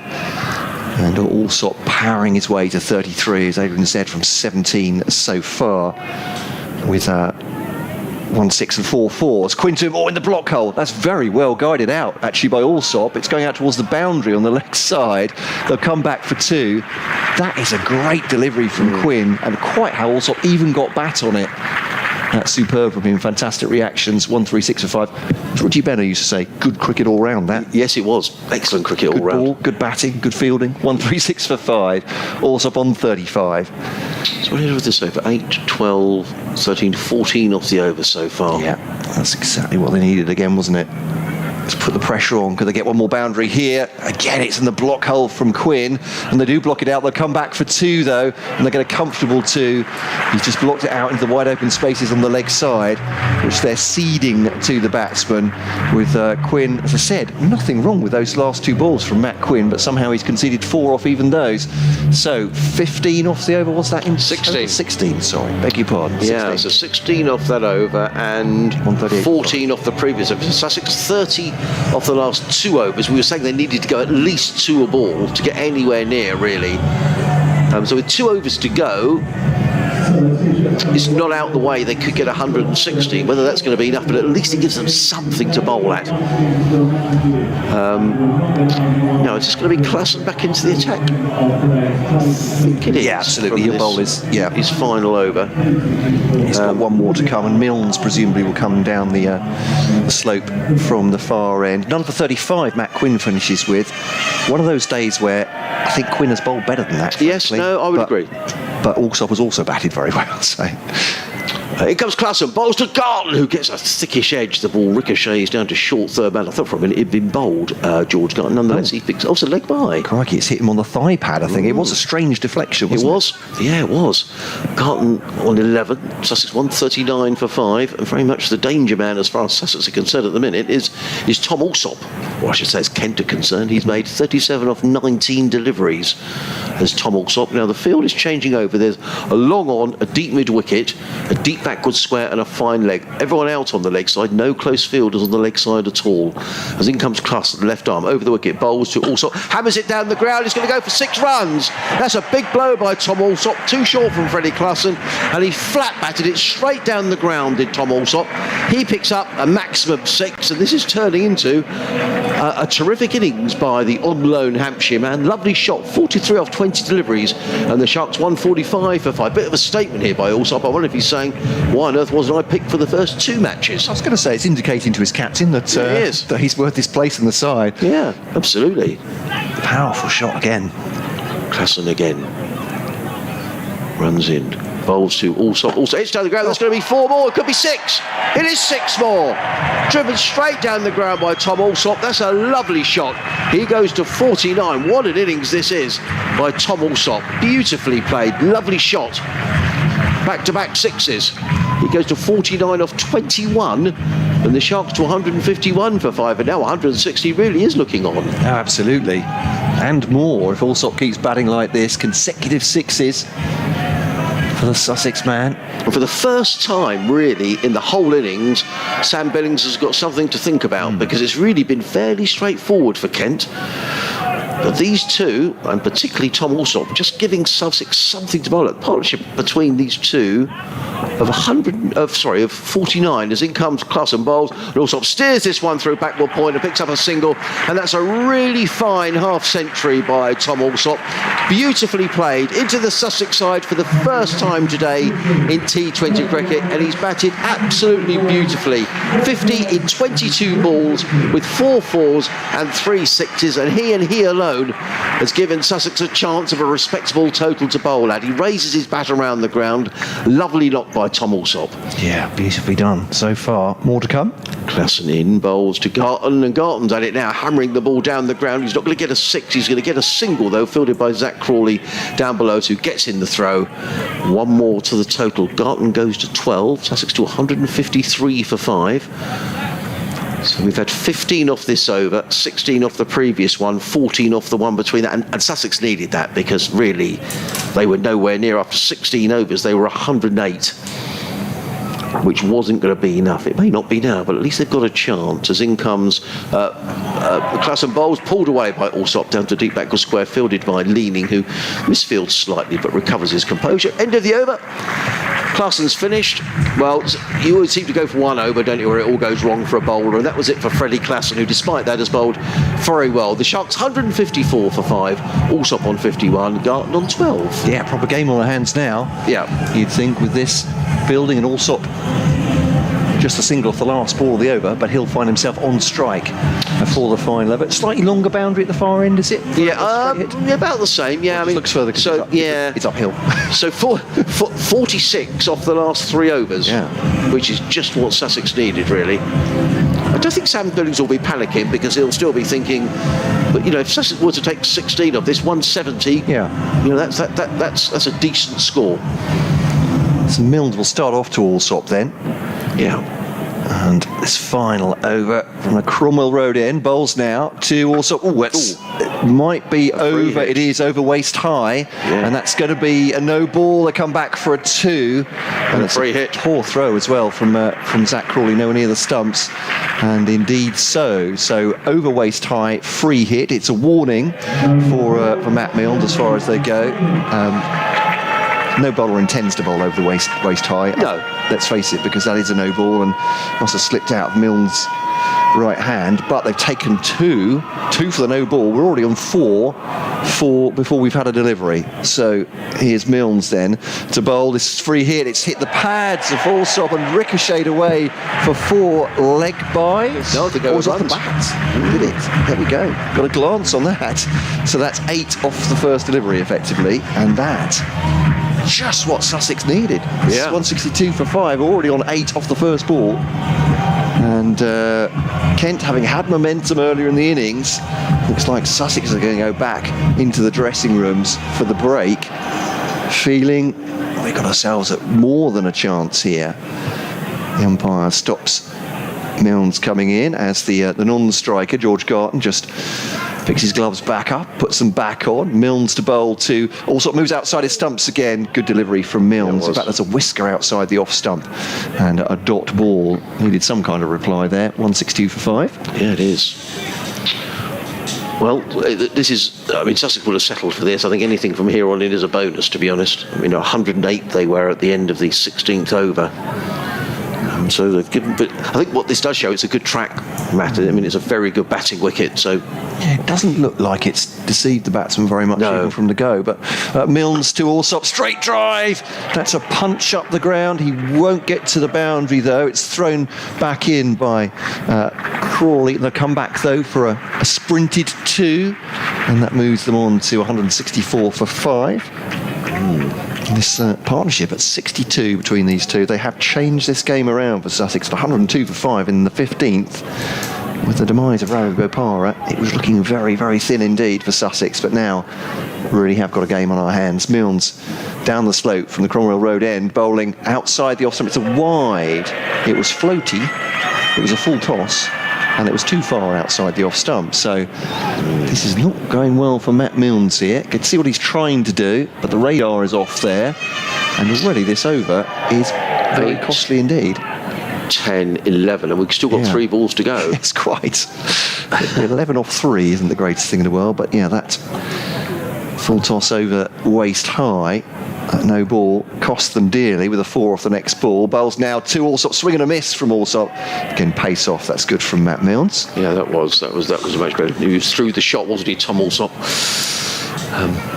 This is some display by Allsop, and as I say, he's new to Sussex this season. I know he does play T20 cricket. Maybe he's come out here with a point to prove and saying, well, hang on a minute, why am I not in the side? And playing like this, you'd think he's inked in for the game at Taunton on Wednesday night, whatever happens. Yeah, best of 85. His career strike rate's only at 112 though. As Milnes bowls him down the leg side. Is that going to be 4 wides? No, it's not. A glance, says the umpire. Off the bat again.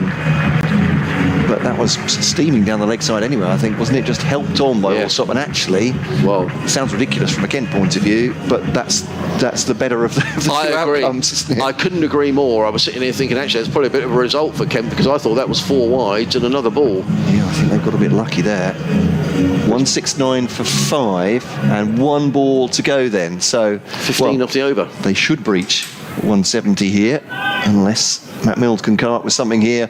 Allsop facing, Milnes bowls, goes for the drive down the ground, at least get to 170. It plugs just before the boundary. They'll come back for 2. 171 for 5. Well, the man of that innings, no doubt about that. Tom Allsop, on loan from Hampshire for Sussex Sharks, only in the side because Harrison Ward picked up an injury. 65 off 30 balls. Kent lead 172 to win when the two sides come back out again after a brief break. Well, that was 17 off that over, so I reckon of the last 4 overs, Sussex got 53. And we were talking about at least needing 2 a ball. Well, they got that and a little bit more. So yeah, that's 46. Sorry, 63. 63 off the last 4 overs, I reckon. Yes, absolutely 62 off the last 4 overs. So, Sussex have given themselves something to bowl at here on BBC Radio Sussex and BBC Radio Kent. Myself, Adrian Harms, alongside Matt Cole. As the sun comes out, there is some heavy cloud around, but at the minute we haven't had any showers. Let's hope that doesn't happen, Matt, because I have to say this could be a good game of cricket now, and for a long while it looks as if it may be very one-sided. Yeah, wind's picking up a bit. As you say, there are some dark clouds, but they don't appear to be threatening us now. I'm hoping they're blowing away from the ground. Shall I go through the scorecard? Yes, please do. So, well, in order of departure, Mohammed Rizwan was caught by Cox, bowled Clarkson for 13, that in the 5th over, 25 for 1 at that point. Sussex Sharks, Josh Philippi was caught by Denley, bowled by Linda for 9 in the 7th over, 43 for 2. Delroy Rawlins, bowled by Matt Milnes for 14 in the 11th over, 73 for 3.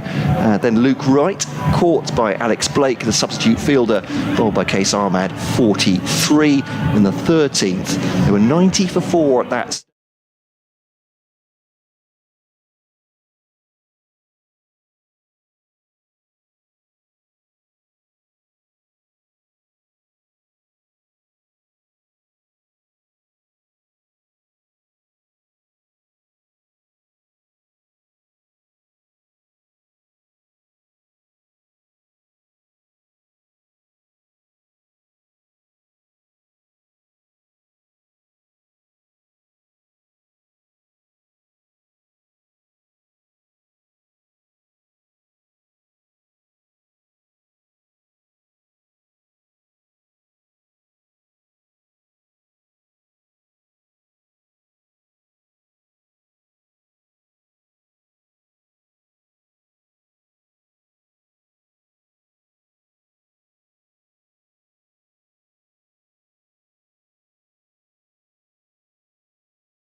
because Kent, after 16 overs, Matt, would have thought, well, they're really in the boxing here, and now we don't know, but it's a lot more difficult than it looked sort of half an hour ago. Well, I think certainly psychologically, when the two sides break and go into their huddles or whatever, and obviously the Sussex bowlers are warming up now, but psychologically it's a big boost.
Just looking around, and it doesn't look to me as if I can see Luke Wright. Now, I'm not surprised because Luke Wright did seem to sort of strain something when he was really batting. early on, wasn't it? It was early on, but it's definitely Ollie Carter on the ground. I can't see Luke Wright, so quite possibly Luke Wright is not on the ground. Either way. Sorry, I was just looking at the heavens, and that big black cloud is still there, but it does look like the wind is blowing it away. Let's hope so. Let's hope it's sort of. You're quite right. It's a huge area of black cloud sort of hanging over the downs to the north of the ground. Perversely, the ground can is stay in sunshine. there. Yeah, it can stay there. We're fine with that. We don't mind if it stays there. It's glorious sunshine. That's a good place for it to be. Well, Delray Rawlings is going to get things underway as far as Sussex are concerned. He's going to be coming into bowl to Zach Crawley. He's in and bowls, and Crawley turns the first ball onto the leg side and picks up a single. They're going to think about two, but it isn't there because Carter never run on a misfield is the old maxim, isn't it? And they decide not to. And Crawley is on his way. So one without loss. Delray Rawlings opening the bowling from the C end of the ground. Steve has been in touch on Sussex Cricket at bbc.co.uk as in comes Rawlings and bowls and Bell Drummond's bowls. Well, a wicket with the second ball of the innings. And Bell Drummond goes, first ball, and that's always a big blow for Kent. When Bell Drummond goes, Rawlings picks up the wicket, and Kent are 1 for 1. Well, absolutely right. Just looked to play it defensively into the onside there, didn't he? Deceived by it, and they've already lost a wicket. Worst possible start for Kent. Daniel Bell Drummond so destructive. Nearly 500 runs in last year's competition and man of the match in a number of occasions, but already Joe Denley is coming out to join Zach Crawley at the crease, 1 for 1. Wow, the start doesn't get much better than that for Sussex. No, it doesn't. So Sussex, having looked as if they were almost down and on the ropes, have suddenly picked up these late order runs and have picked up a wicket with the second ball of the innings. From Delray Rawlings. So the sun is out. I think Matt's right. I think that horrible cloud, famous last words, is slightly drifting away. We hope so, because this has got all the makings of a really good game. Joe Denley comes out to bat. He was excellent in the field, Joe Denley. A couple of very good catches. Yeah, Steve's been in touch and says, who do you think will win the Blast this season? I think Surrey will, says Steve. Well, they're always very strong are Surrey, but you never know in the Blast. Rawlins is in, bowls to Denley, who works this to mid-off, fielded by Bapara. And there is no run. So a good start by Delray Rawlins. And when a wicket goes down, it always makes it that much more difficult in the power play. Rawlins in again, bowls, and Denley is going to get runs. A slight misfield at backward point by Archie Lenham. But Will Beer is there helping him out. And it's just a single to Denley. He's on his way. Didn't quite time the cut, didn't he? No. Trying to feather it very fine, but got it away enough. Rawlins with 2 men up, both on the leg side, as in comes Rawlins bowls to Crawley, who hammers that one away, but straight into the covers. A slight misfield by Josh Philippi, but nonetheless doesn't cost Sussex a run. Yeah, 40 for Crawley against Essex on Friday night. Rawlins in again, bowls to Crawley, who's forward, pushing it out into the offside. They pick up a comfortable single as Philippi is in. And it's the end of a very good over by Delray Rawlins, an over that just cost Sussex 3 runs, and the important wicket of Daniel Bell-Drummond in the process. And that exactly, well, in fact, no, the first over for Sussex went for 5, so Sussex marginally ahead. Douglas Lewis is 18, and just to reiterate, if we have 5 overs, that's right, Matt, isn't it? We've got a game of cricket. But let's just hope it doesn't come to that, because this could be tantalisingly sad. And I do think that darker cloud is drifting away slightly to the right. Let's hope so. Fingers crossed. Yes, we didn't get anything last year, did we, between these two sides? No, no. The game here was rained off. Yep. The game at Canterbury was played, but Kent had a very weak side because of COVID. Because of COVID, you're absolutely right. With, and Sussex won. Very gracious of you. But yes, yeah, they did. And Sussex won and qualified for the quarterfinals, but Kent were massively understrength in that game. And it'll be Stephen Finn from the far end. Good 6'6" of him, Cromwell Road end now, bowling to another tall man, Zach Crawley, who tries to cart him away. Is that a top edge? He's top edged it to the keeper.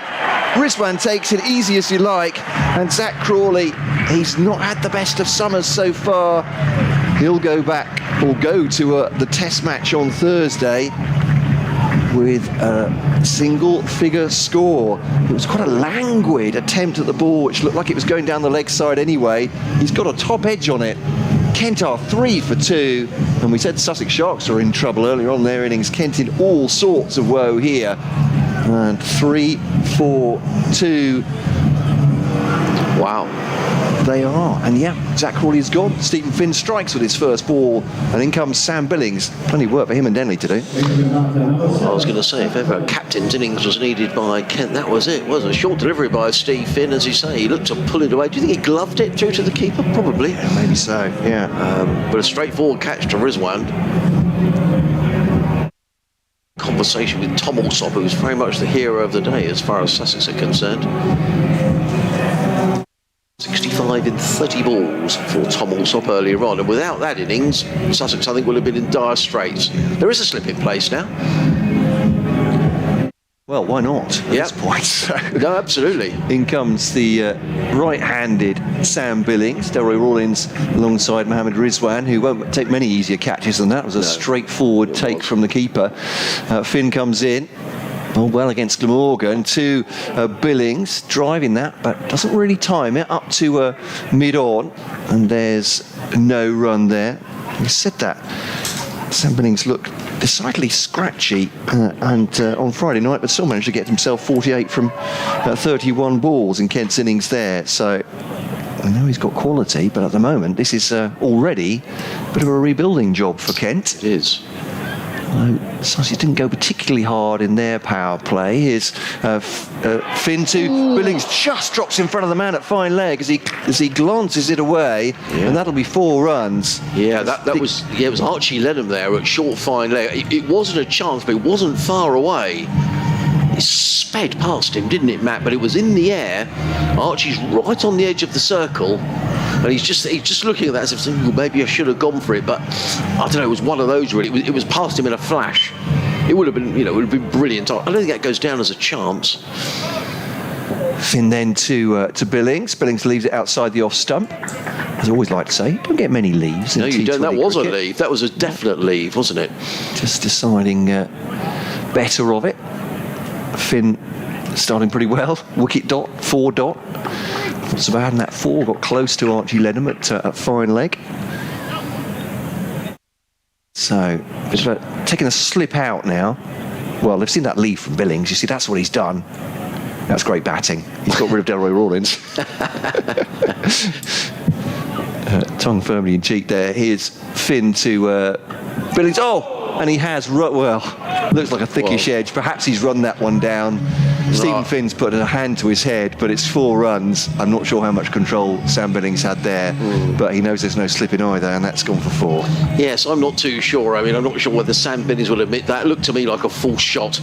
Nonetheless, the slip wasn't there, and maybe he wouldn't have played that shot if he knew the slip was there. So probably 6 of one, half a dozen of the other.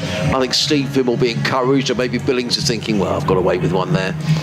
It's been a pretty exciting over from Steve Finn so far. Wicket 8 off it so far. Billings helps this one behind square. That's a good shot from Billings. Will he get 4? He will. A despairing dive by Tom Alsop at third man. That was guided by Billings in the air over the circle, and 4 runs. So, crikey, as I said, what an exciting over that was. It was 12 off the bat. A wicket, looked like a couple of opportunities for other wickets as well. 15 for 2, Kent Spitfires. Off 2. Well, it's been all go, hasn't it? You know, it comes as what an over. So wicket off the first ball, 3 boundaries in the over. A leave from Sam Billings, you don't normally see in T20 cricket, so it's all action here. Rawlins is going to bowl the third over, coming into bowl to Joe Denley. Denley forward, plays it onto the onside, picks up a single. Ollie Carter comes herring in. He's got to be quick. Billings is back for the second comfortably. And 2 to Joe Denley. It's quite a long run in that Ollie Carter had there from the long on boundary. Sussex with 2 men on the onside boundary rope. Tom Alsop and Ollie Carter. Rawlins already in, bowls to Denley, who flicks that one more firmly this time, and that means that Carter's got more opportunity to come in and prevent the second run. Denley goes to 4. Kent 18 for 2 in this, the third over. T20 cricket for you on BBC Radio Kent, BBC Radio Sussex. Adrian Harms and Matt Cole bringing you commentary. Sussex making 171 for 5. Tom Alsop top scoring with 65 not out in just 30 balls. Sussex scoring 63 off the last 4 overs. And then Kent losing 2 quick wickets in reply. But now 18 for 2 as Rawlins comes into bowl to the Kent skipper. Billings is in and bowls, and Billings languidly plays that through mid-wicket and picks up another single. And again, Carter Fields running in from long on. Billings to 13.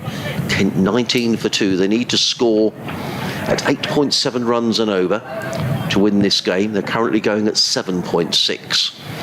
Rawlins in and bowls, and Denley again plays it through mid-wicket, again picks up a single, but on this occasion it's Tom Alsop who trots in from mid-wicket to field. 1 more to the total. Billings on 13, Denley on 5. It's gone very quiet out there, isn't it? Almost an air of expectation. Yeah, I think people are absorbed in the cricket. 2 more overs after this, then we will have a game. Duckworth Lewis is 31. Kent on 20 as in comes Rawlins bowls, and Billings is carefully forward and just drops his hands and plays it onto the leg side. There is no run. 1 more ball to go in this over. An over that just cost Delray Rawlins 5 runs so far. Billings waits. Rawlins in and bowls, and Billings drives down the ground. A lovely shot, 4 runs. No point chasing that. That was a class shot by Sam Billings. Used his feet, skipped down the wicket, drilled the ball back past Delray Rawlins. That was a good shot in any format of the game. And Billings looks a good nick here. He goes to 17 of just 8 deliveries, and the Spitfires at the end of the third over are 24 for 2, needing another 148 to win in 17 overs at a required run rate of 8.7 and over. Yeah, good shot from the Kent captain there, and getting amongst his work. He won't be fazed by coming in early. He's batted almost every position around the world playing T20. But they certainly need him here, do Kent. Joe Denley, as I said, had rotten luck. His first game of the season, pulled up with a hamstring injury, and then missing a number of the championship games. Just coming into this off the back of a decent knock for the second 11 against Essex in the T20. He's got 35 on Friday, but it's Tamar Mills who comes in now. Left arm over the wicket, fantastic variation as well. Denley tries to punch him off the back through the offside, but finds himself tucked up by the experienced England T20 player. That was a dot ball. Wasn't Jamal Mills' night here on Thursday? His 3 overs went for 40. Yeah. Unusually expensive, Tamal. Didn't play in the second game at Bristol on Friday night. It's a rarity for him, isn't it? Yeah, to go for that many runs. Settles himself again down from the Cromwell Road, and literally a little bit of a skip as he starts to Joe Denley. Slower ball. Denley just runs that down to backward point, and it's a single. It's Tom Alsop, left arm, side arm. Of course, he can wicket keep as well, can't he, Alsop? Yes, he can. Yeah, that was a super knock from him today, wasn't it? I mean, he alone, if Sussex win this game, Tom Alsop would be man of the match, I would think, because that was a knockout of absolutely nowhere. First game of the season in T20, and no doubt saying to the Sussex management, well, I should have been in the team from the kickoff, only playing because Harrison Ward failed a fitness test. Well, it's proven to squad depth. There you go. Well, there we are. That's what coach might say. It's Mills to Billings. That got big on him. He's just defended that off his midriff there down to third man inside the circle, and they'll take a scrambled single. I don't think Billings knew much about it, but Denley committed early to that run, backing up, and so they'll take one. But like he was beaten for a moment there, Billings. Will Beer is just warming up in front of us. Yeah. Pacey delivery from Tamal Mills. I guess having lost 2 wickets here, Kent will just be very mindful of losing another wicket here in the power play with one of these 2 experienced campaigners. Yeah, I think Sussex have shown Kent don't need to get overly obsessed with smashing the power play away as Mills bowls to Denley, and again it's a quick delivery, and Denley, he's just pushing forward there, can only defend it up to or back to the bowler, and there's no run. 26 for 2 then. 2 balls to come with this over, only 1 off the bat, a leg by as well, and it's a great start from Tamal Mills, but kind of expect that from him. Wow, those clouds look angry away to the east of the ground, Matt, don't they? They do. I mean, I just hope I hope they are drifting that way, because they're just not moving at the moment, no, which is good in many ways. It's bright sunshine. We don't want them coming any closer. Mills, left arm over the wicket to Denley, short ball. Denley tries to pull that away, but can't get all of it. High up on the bat to Delroy Rawlins at mid-wicket, who shies at the stumps at the non-striker's end. Great sharp work from him. But again, that's the pace of Mills, isn't it? Who takes the pace off so well. Yes. It's easy to forget just how fast he can bowl. And that short ball, just spitefully coming up towards the throat high for Joe Denley. You're saying good bit of fielding by Rawlins as well. It's really sharp. So just 2 off this over so far. 1 ball to come here. Mills bowls to Denley. It's a bouncer down the leg side, and that'll be a wide. Denley will be only too happy to see that one go harmlessly away. Yeah, it was a shame for Sussex. It's just these little things, isn't it? You bowl a wide, then what you don't want is the next ball to go for a boundary. Yeah. Duckworth Lewis 37, so after 1 more over, after this over and 1 more, we will have a game, regardless of if it pours with rain. Let's hope it doesn't. Yeah, at the moment, I said we've played this whole game really in bright sunshine with clouds all around us, it looks like. Here comes Mills then to bowl this last ball of the over. A slower ball cut away by Denley. He'll just get the 1 for that. I don't think they'll risk 2 to the arm of Alsop. They won't. Good over from Tamal Mills. 4 off it, 2 extras, 2 off the bat. And Kent know they're in a game here. 28 for 2. And that's Sussex. With those 2 early wickets, getting rid of Bell Drummond for a duck, bowled by Rawlins, and Crawley caught Rizwan, bowled Finn for 2, if you're just joining us. Having hit 171 for 5, looked in trouble at 102 for 5, did Sussex Sharks, but Alsop knocked out 65 from 30 in a 69-run partnership with George Garton for the 6th wicket. It will be Garton to bowl his left arm seam. Yeah, so Delroy Rawlings, 2 overs, 1 for 12, has done his job opening the bowling with his left arm spin. But now it's to George Garton, who will bowl left arm seam, medium quick, running away from us to bowl to Joe Denley, who's on 7. Garton in bowl. Denley drives handsomely down the ground, fielded by Bapara. Good running though by Denley. He played it straight to Bapara and set off for the run straight away. That was the key to that single. And Denley goes to 8. Kent 29 for 2. Duckworth Lewis is 42. Kent Spitfires 29 for 2. Well, like a broken record with this, Matt, but I can never understand why around the ground here over a game like this, T20 cricket, that there's not more people on their balconies watching. Very few. In comes Garton over the wicket bowl, was pulled away by Billings, and he's going to get a single. Rather got away with one there, did George Garton. It was short down the leg side, pulled away by Billings. He only gets a single. He goes to 18. Spitfires 30 for 2 at Bristol on Friday night. The big apartment blocks at the far end of the ground, they were packed with people on the balconies. And it's not as if it's just the apartments have just been built, isn't it? They've been here a long time, so that surely must be one of the attractions. Oh, for sure. You'd think. In comes Garton, bowls to Denley. Good delivery from George Garton. In fact, a good delivery, and perversely, it's going to go for 4 runs. And he looks heavenward, George Garton. It was a good delivery. It just left the right-handed Denley, who edged the ball through backward point for 4 runs. And sometimes good balls do go for boundaries. George can't quite believe it. Denley goes to 12, and the Spitfires for 34 for 2. Those are the joys, or rather the miseries of T20 bowlers, aren't they? That's the way it works, unfortunately. Certainly can. Sun has just disappeared momentarily as Garton turns and comes in to bowl to the right-handed Joe Denley. 12 off 12. He comes in and bowls short down the leg side. That will be signalled a wide, taken by Mohammed Rizwan. Mohammed Rizwan, we were watching down at Bristol on Friday night. He does try to kid the umpire quite a lot. He took the ball and he turned out very quickly and looked at the umpire and said, "How can that be a wide?" But it was definitely down the leg side, and I don't think umpire Burns was going to be swayed by Mohammed Rizwan suggesting that maybe it wasn't a wide. Garton turns 35 for 2. Comes in again and bowls, and that's another one down the leg side, and that'll be another wide. The total goes to 36 for 2. I think that darker cloud is definitely drifting to the east of the ground. Coming behind it, some lighter skies. So we've just got a hope here. Duckworth Lewis could come into play. Duckworth Lewis is now 42. There's almost no breeze at the moment, No. is there? And so it's just, as you say, hanging ominously there. We'd rather it Blew away. Get out there and puff, Matt. We need something to happen. In comes Garton, bowls. That's a better delivery. Driven down the ground by Denley's going to be a run out here. No, there's not. Well, I thought for a moment Denley played the ball to mid-on. It was fielded down in front of me by Steve Finn. Yeah. And I thought for a minute that Sam Billings was not going to go through for the single. But he did. He ran to the striker's end. 37 for 2. Sorry to alarm the Kent supporters. You probably wonder what on earth I'm talking about.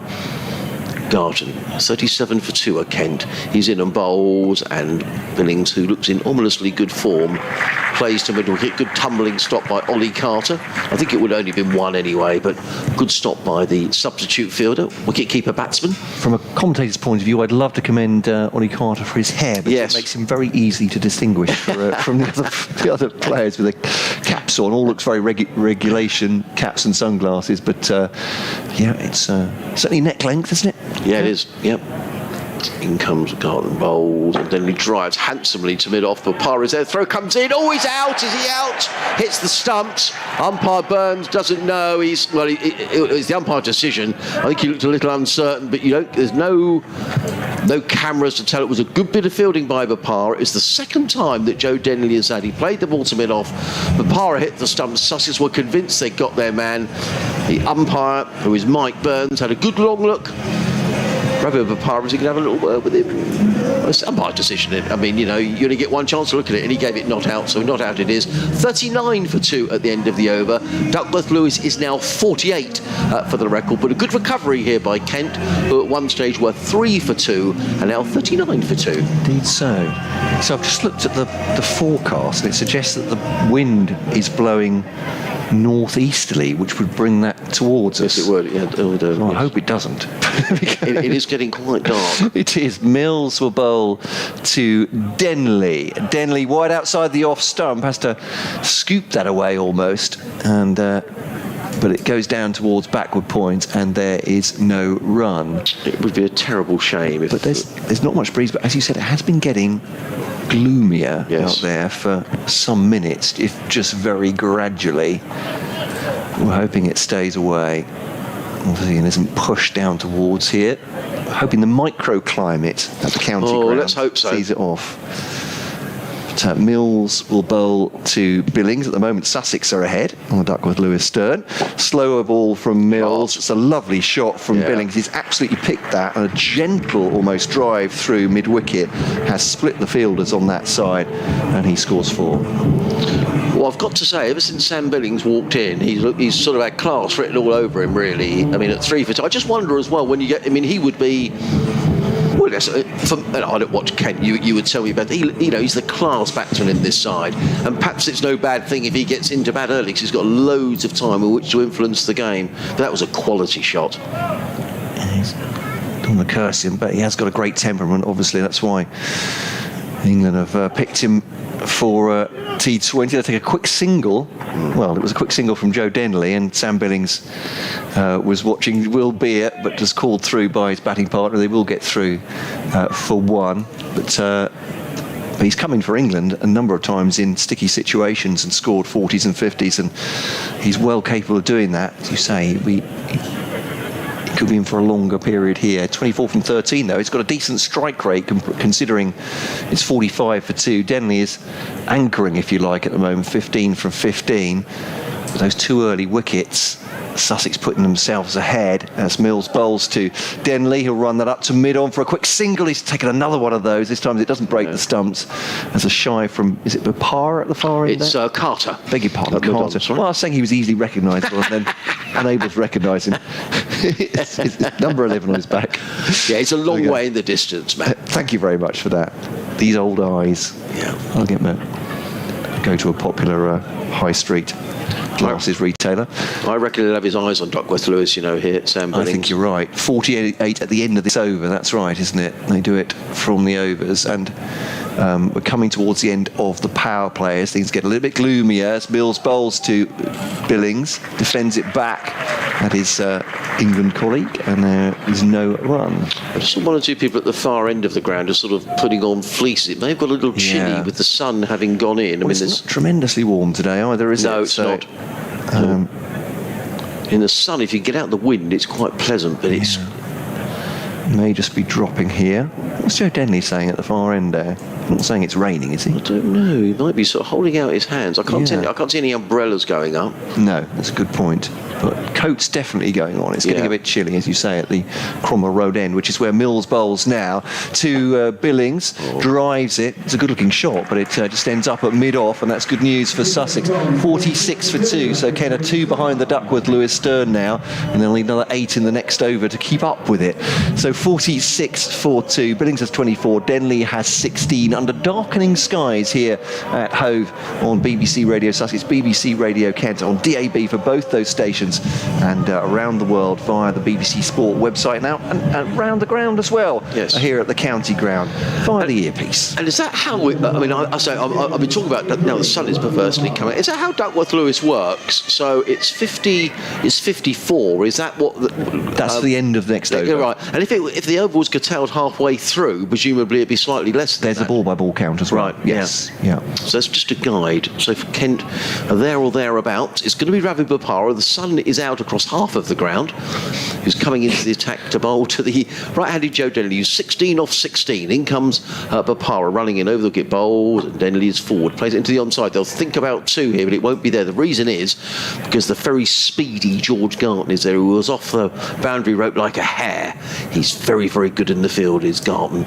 No chance of a second. Denley goes to 17 off 17, 47 for 2. It's now got really... I wonder if the floodlights might come on, It's really gloomy now. Perhaps that's what Joe Denley's been suggesting. Really gloomy. Bopara in bowls, and Billings plays that onto the onside. Picks up a single. This time it's Rawlins, who's equally as quick as Garton. The 2 top fielders for Sussex are guarding this leg side boundary. Rawlins and Garton. Are they coming on? Or am I just very suggestible? It's quite possible. I haven't seen them flicker just yet. But it must, it has got really gloomy. I'm surprised they're not. Bopara waits, just wiped his hand on the ground. He's going to come into bowl to Joe Denley, who's on 17. You can see the lights on the players' pavilion. In comes Bopara, bowls, and cut away by Denley out to long off, fielded by Ollie Carter, who's quickly in and picks up a single. 1 more to the total, 49 for 2. Yeah. Big shower here leaves Kent 5 runs short, but say it's getting gloomy, but no rain as yet. Fingers crossed. In comes Papara again, bowls to Billings, and Billings drives down the ground. Papara feels of his own bowling. Good bit of fielding by Papara.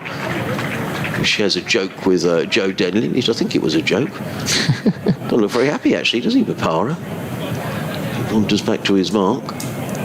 3 singles off the over so far. Good over by the Sussex skipper, who looks towards the southwest stand, which is very well populated, about 3/4 plus full this afternoon.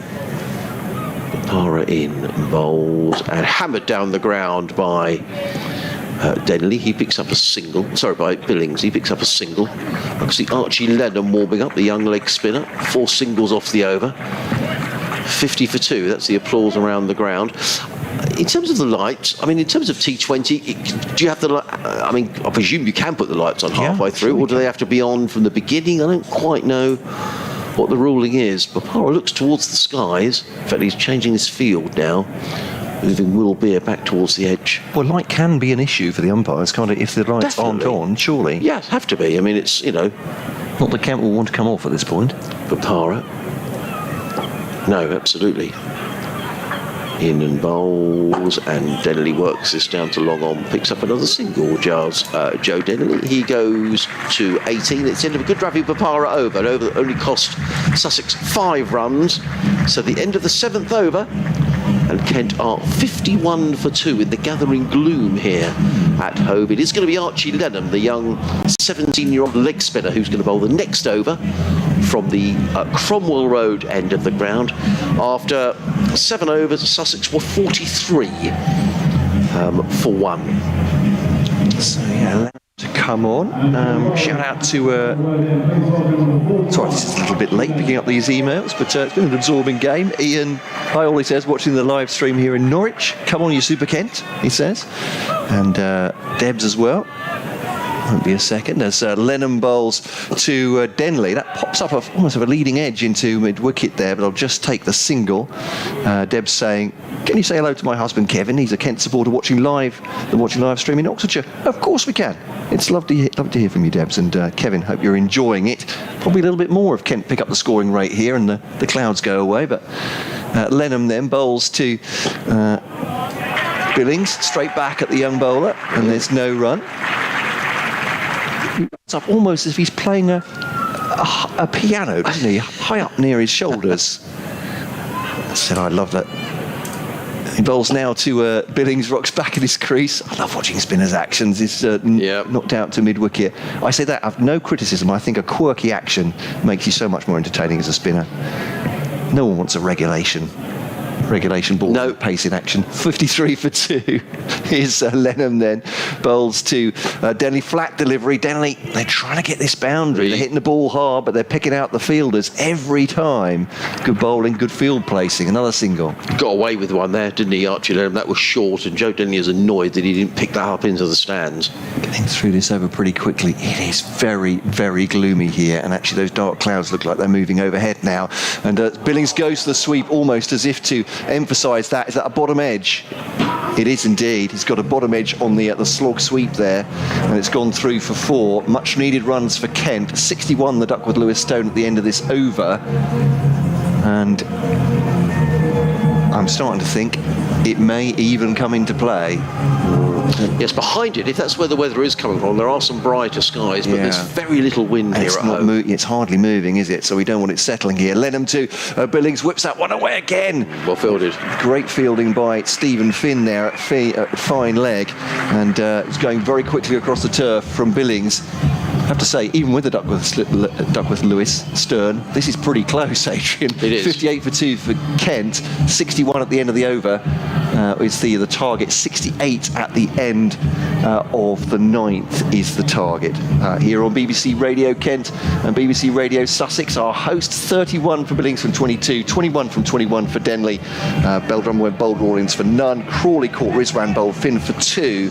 And during the Sussex innings, Allsop finished off with a flourish, got them to a respectable 171 for 5 with an innings of 65 not out from 30 balls. Luke Wright also pitched in with 43. At the same stage of the innings, Sussex were 46. In comes Papara, bowls. Cut away, that's going to be 4 runs. Well, Ravi Papara doesn't look very happy, but I have to say the third man is up inside the circle. Papara's got his hands on his hips. But I think that's a legitimate shot by Joe Denley. There's a big gap down to third man. It was edged. Nonetheless, he picks up a boundary, just Joe Denley. He goes to 25, and the Spitfires to 62 for 2. He gave him a warning early on, Joe Denley. He wanted to play that shot. Yeah. He's played it again. Might have gone a bit finer than he'd imagined, but it's still 4. Partnership now between these two of 59. As in comes Papara over the wicket, bowls, and Denley looks to hammer that one on the leg side. It was short, that was going down the leg side. Papara appealed more in hope than anything else. In fact, I think the bails might have been whipped off there by Mohammad Rizwan, or something made the bails come off. But there is no run. I don't think it was Denley. No. Most importantly, he's still there. From his point of view. He's on 25 or 20. In fact, the umpire burned this thing. The stumps aren't quite straight. So Mohammad Rizwan is adjusting them.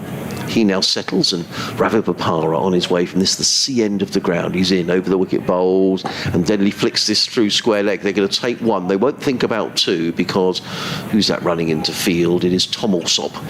Very much the hero for Sussex, as Matt was saying, 65 off 30 balls. Rescuing Sussex from the depths of what looked like a very subpar total. So eventually get to 171 for 5. Papara, 5 runs off this over so far, 63 for 2 are Kent. Papara in and bowls and hits on the paddies. This time he is given out, and it's the crucial wicket of Sam Billings, who goes his LBW to Ravi Papara. He had an LBW turned round in the previous over, but on this occasion Papara gets his man. It's a big wicket. It's the wicket of the skipper Sam Billings, who's on his way for 31 of 23 deliveries, a partnership of 60 alongside Joe Denley. But now the Spitfires are 63 for 3. Yeah, I hope to hark on about the Duckworth Lewis Stern, but that will make a big difference as well. Lose a wicket, your resources reduce, and that puts the DLS up, and it will be 72 at the end of this over now. But as you say, more importantly, they've lost Billings, and it may well be that we'll get through this game with no rain interruption. But Jack Leaning coming out at 5, Kent already 3 down in the 9th over, and looking to whip Papara away there. Didn't work out for Billings, who looked very frustrated as he went. Here come the floodlights, and I'm not surprised because it's really, really gloomy here at Hove. There are some brighter skies on their way, I think, because the weather is coming down from the northeast, as you were correctly saying, Matt, but the floodlights are just flickering into action. I think that has to be right because it's got very gloomy. You can see the numbers on the scoreboard, the yellows and the whites really standing out. So, 63 for 3. As Matt says, Duckworth Lewis now 72. That's the difference, a wicket mate. The new batsman is Jack Leaning, who waits for Ravi Papara. Bat raised. Papara in over the wicket, bowls short, cut away by Leaning, who gets a single out to the sweeper on the cover boundary. Who's that out there? That is Josh Philippi, who gets in the throw. Leaning is on his way with a single, 64 for 3.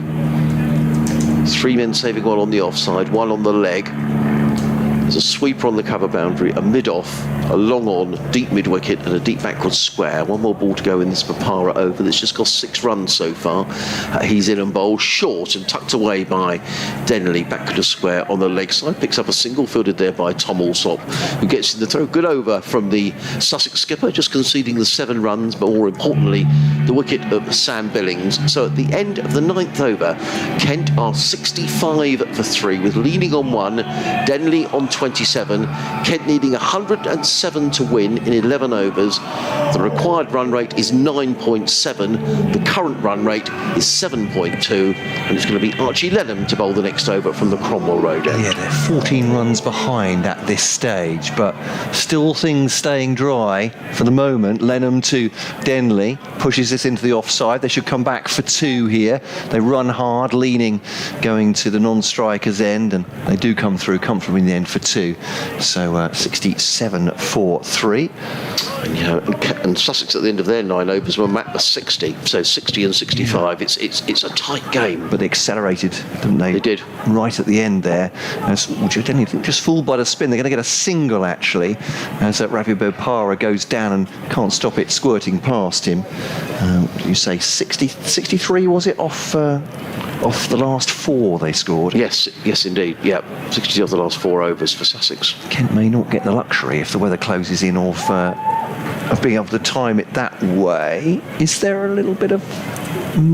certainly not. There's a bit of movement at the far end. Maybe there is a little bit of rain. Yeah, so there's some people... I can see some umbrellas up at the far end, unfortunately. Yeah. I think you're right, and is Lenham now bowling to leaning, but he's on the back foot past Bopara. They'll just get a single. It's all gone a bit quiet out there. No, I can't see the ground staff. Though generally, the ground staff will be here getting the covers on. I don't know where the ground staff are, but there are umbrellas going up, and people are starting to move inside the corporate hospitality area as well. As it's cut away by Denley, and there's no run there.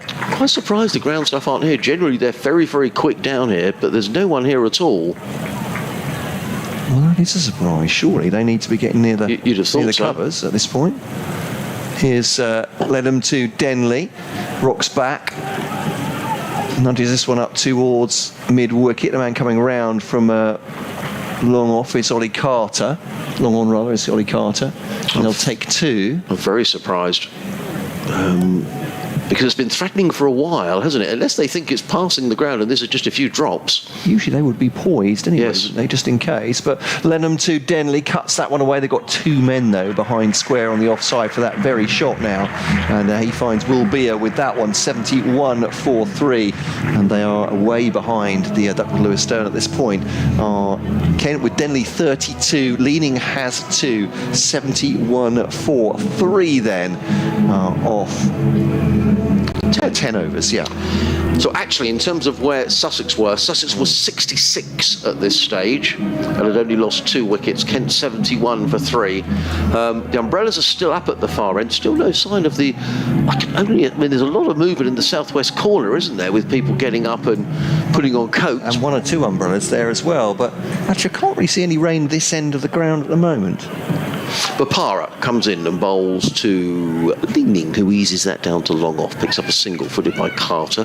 Leaning goes to 2, Kent to 72 for 3. Someone's going to need to play a big attacking innings here for Kent. They need 100 exactly to win. They need to score at 10.2 and over, currently going along at 7.1, but we saw it with Sussex. Comes Bopara in and bowls, and Denley plays to short extra cover, fielded there by Beer, and there is no run. You can see there is some rain on the hover covers in front of us, or yes. the roller covers. Yeah. So it definitely is there. I mean, from a Kent point of view, Sussex obviously are ahead of the DLS here, so they'll be happy to come off from a Kent point of view. They may think, well, a bit of moisture will make it more difficult to bowl. Yes. If they can see under the lights, maybe this isn't a terrible thing for them. But Bopara in, pulled around to the leg side, fielded by George Gartner, deep mid-wicket. 1 more to Joe Denley. He goes to 33 off 32 deliveries. Kent 73 for 3. Required run rate up to 10.4 and over for Kent. They've still got wickets in the bank. They've still got Linda and Cox. Case Ahmad, Milnes, Clarkson and Quinn. Bopara in bowls. Turn onto the onside by Lynn. He's going to look for 2 here. I doubt there will be 2 because Gartner is in very, very quickly from deep mid-wicket to field and prevents anything more than a single. It definitely doesn't feel like Kent are playing for a stoppage here, if that makes sense. No, they're not so worried about that. They're playing for it. These 2 at the moment are just trying to see off the spinner and Bopara and not swinging for the boundaries. 74 for 3. Bopara, just 3 runs off the over so far. He's in and bowls, and a play and a miss outside the off stump and given a wide. Well, that will not please Ravi Bopara, but it is given a wide outside the off stump. Total goes up to 75 for 3. It is getting a bit lighter, actually. Yeah. The skies coming in from the northeast, where Matt identified the weather coming from, are a bit brighter, but the flag is virtually limped to the flagpole. Yeah. If that was the worst of it, though, it may not be a terrible thing. And the ground staff certainly are not here. So Nowhere near the covers. perhaps they know. In comes Bapara Bowles. Full toss, hammered down the ground. He's going to be caught at long off by Ollie Carter. How often does that happen? Horrible delivery by Ravi Bapara. Drilled down the ground by Joe Denley, and he's caught by Ollie Carter at mid-off. Bapara gets a wicket with a delivery that probably didn't deserve to get a wicket, but we saw that in the Sussex innings when Luke Wright holed out to long off.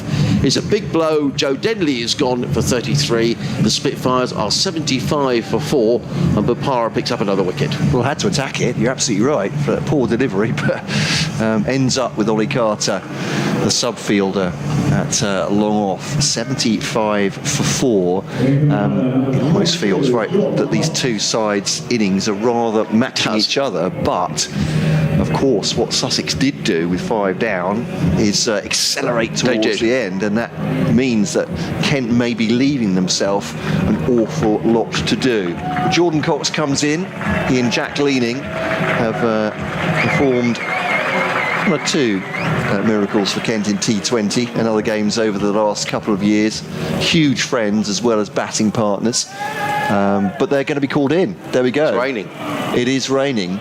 Well, here come the ground. Well, the ground staff are already at the far end of the ground. Oh, okay. But they're not down here with the big covers. Now, I assume they're presuming this will be a short shower, but we can see it in the air now, certainly. But it's Kent Spitfires 75 for 4. So if we were to finish now, Sussex would win on Duckworth Lewis. They would. And I think it's raining quite hard because the spectators are... We won't lose overs immediately, but we'll... there are brighter skies that are making their way towards Hove, certainly in the northeast corner, but it's the flags are now absolutely still, and the players are going off. I wonder to a certain extent whether Kent may not be too bothered about this little, if it is a short delay, because it's a chance to regroup, maybe a chance to have a little think about, strategies, etc. Let's hope it's not too bad, Matt, because this has got the makings of being a really good finish. Yeah, as you say, looks like a short shower, but the ground staff have brought the covers out. There's rush matting already on the pitch, and the big cover being brought over the top. You say, although it's showers come down fairly hard to start, actually looking, I'm trying to see where we can see evidence of what's hitting the covers here. Yeah, it's still raining pretty persistently, I suppose. Yeah. So the tarpaulins are out, but it is that blue sky in the distance is inching its way towards us. So my feeling is that this may not be terminal in terms of the day's play. Ben Gibson, the groundsman, is making his way down to this end of the ground where the more substantial covers are. At the minute, they've just put a tarpaulin across the square. As you say, again from a Kent point of view, if they were lose 3 or 4 overs, they've got a chance of then swinging for the boundaries, and yes, they have, with maybe a bit of moisture on the outfield as well, making it more difficult, making it zip a little bit. And it's the advantage. We did say, didn't we, when Sam Billings won the toss, whether he may have had in his mind Duckworth Lewis, because there was the threat of a shower. And these are all things that get taken into account. We'll have to make a decision ourselves here, won't we, as whether we send you back to our regular programming on BBC Radio Sussex and BBC Radio Kent. I might just hang on. Should we hang on 5 minutes? Yeah. I'll tell you what. Do you want to give out the other scores, Matt? Shall. And I'll go. Shall I go and make us a cup of tea, and then I'll come back, and then I can take over. We'll see where we are then, shall we? Absolutely, Adrian. Thank you very much. Been made tea by the great Adrian Harms. There we are. I thought he says it'll be horrible. I'm sure he is joking. So yes, welcome BBC Radio Sussex, BBC Radio Kent. Actually, if anything, the skies are lighter here than they were 10 minutes ago, but there is rain coming down. More covers still coming on the ground here on BBC Radio Sussex and BBC Radio Kent with Matt Cole and Adrian Harms. So take you through a couple of the other scores then. I'll try and do the whole scoreboard if I can. Lancashire Lightning have set Worcestershire Rapids 184 to win. Worcestershire 88 for 3. 90 for 3, make that off 11 overs. They need 94 more to win from 9 overs. Just looking at he scored the runs for Lancashire there. Davey got 60 today for them. Powerful player. To Edgbaston.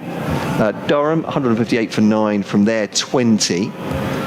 Birmingham Bears are 26 for 2 in reply, though. So good start for Durham with the ball. Paul Coughlin with 40 top scored for them in their innings. Brooks with 3 wickets there for the Bears. Glamorgan were 168 all out against Middlesex.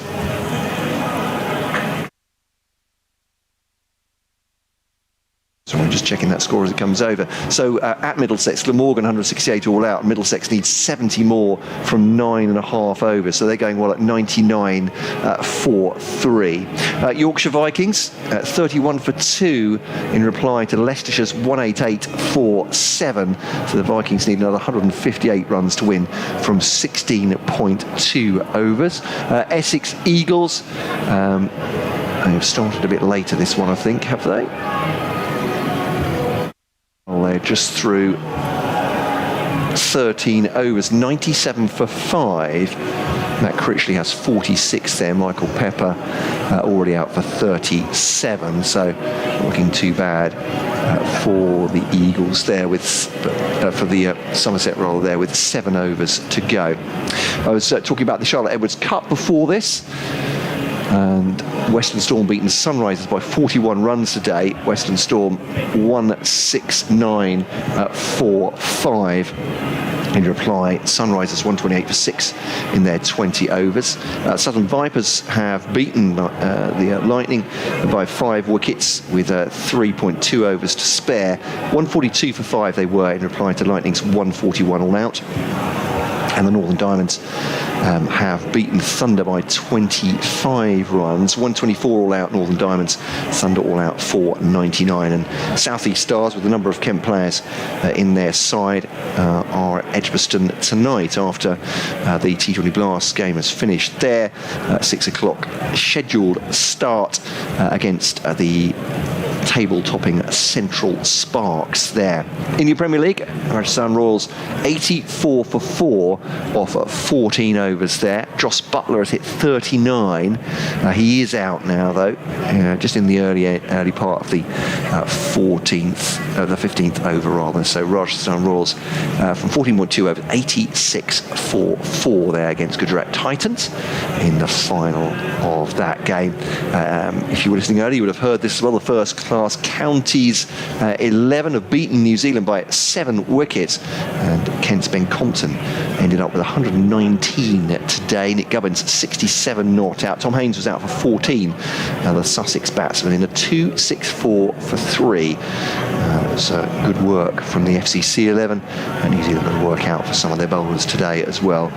Rotated through there, including Matt Henry, who's to join Kent in July, 1 for 13 from 5 overs there. But he's a friendly, not a first-class game. A number of Kent supporters, including one in the commentary box, just bemoaning that a bit, because otherwise Ben Compton would have got 1,000 runs, first-class runs by the end of May, which would have been a fantastic achievement in what's been an incredible season for him. But it was not to be. Elsewhere, all sorts happening. The Championship playoff final. They call it the richest game, do they? Or do. Something like that. Yes, they do. The richest game in football. I think you get into the Premier League riches. It's 0-0. Huddersfield 0. Nottingham Forest 0 after 21 minutes gone then. There was a non-league, the National League semi-final today, which Solihull Moors have beaten Chesterfield. Wow. I know they have.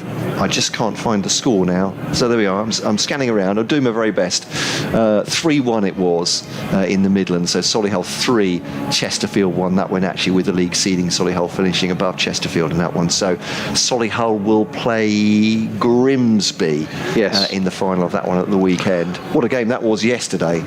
Grimsby 5, winning 5-4 at Wrexham.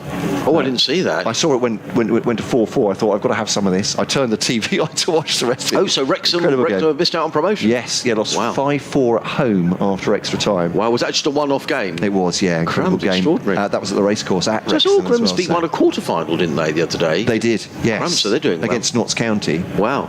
So, yeah. They'll take a massive following to Wembley, I'm sure, for that, because Absolutely they're very right, well yeah, supported.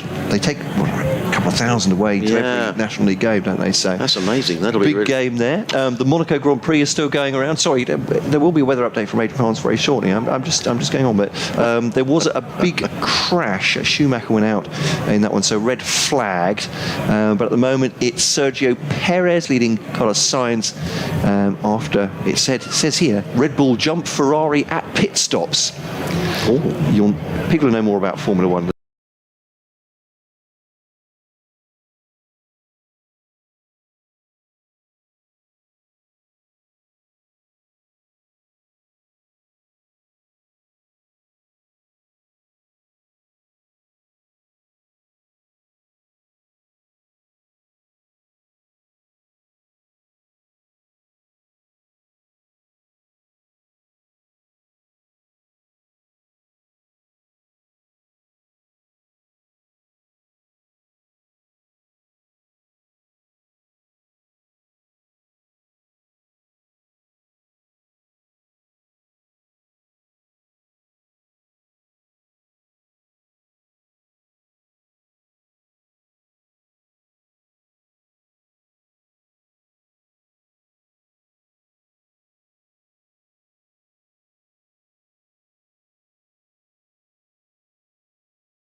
you're overseas. Yeah, absolutely. And I think, I mean, I put this on record before, I have nothing but admiration for that New Zealand team that are so talented, arguably the best team in World Test cricket, but so gracious, so magnanimous. Think about the way they lost that one-day final. Oh, yeah, absolutely. And as I like to say, and come and have a go at me on email or Twitter if you like, but if that had been reversed, the situation, New Zealand had won that in that bizarre fashion, I'd imagine England cricket fans would have been going, I probably would have been myself, going on about it for years, how they were absolutely robbed. Yeah, they were. But Kane Williamson and the rest of his team were so gracious they were. in defeat. I agree. There, and also a fantastic side. But you're right, Matt Henry, very solid man. I've just been reminding myself of his stats actually when he was with Kent in 2018. He wasn't there the whole season, 75 wickets in 11 matches, as you say, runs as well. So, but yes, looking forward to seeing him. But like Sussex, Kent haven't won a game this season, and after all that optimism, the fans obviously want to see a victory to cheer, and it's very difficult. And I think we feel similarly for Sussex. Apart from the rivalry Kent fans obviously with their near neighbours, it's been a tough season, hasn't it? Yeah, it has been a tough season, and I guess Sussex would look with some envy across the county border, because they would say that at least Kent are playing in the first division of the county championship, and Sussex, second bottom. So Sussex are, in terms of the 18 counties, are currently 17th in the county championship. Now the good news is that the big tarpaulin is now being dragged off as well. I had an email from Jackie Pelling, who got in touch a bit earlier on, saying the ground staff are hiding behind the tractor at the Cromwell Road, and Jackie must have a better view than we have. I mean, they've been out on the ground now, but the covers are coming off. That blue sky, that big patch of blue sky, is drifting very, very slowly towards us here. The umbrellas, the good news, at the far end of the ground, at the Cromwell Road end, in the blue seats, all those umbrellas have gone down. The rope is now being whisked around the out. We've got the red tractor and the little buggy. So this is where Ben Gibson and his army of, well, not an army of workers, there's 4 or 5 ground staff here, really earn their keep, because the rope is being dragged around the outfield. I think there was an announcement just now as to when we'll be resuming. Right. But we can never hear it in here. Shall I just pop next door and see if I can find out what that was? Fantastic. Yeah, I have to say, from my uneducated eye, it looks pretty good out there. And the ground staff are, whizzing round the rope. The 2 tractors, trailing a rope between them across the outfield, just getting any surface moisture off the surface. Well, that would by itself. Oh, there we are. Restart at 5:20, so 10 minutes. And no reduction in overs. So as we were. So I'm not sure how long. We lost about half an hour, have we? It might be 6 o'clock finish, something like that. Yeah, so we're still going to have another 10 overs to bowl at 20 past. Slightly after 6. Around about. Yeah. So it's usually about 4 minutes and over in the championship, isn't it? So as you say, it'll be round about that time.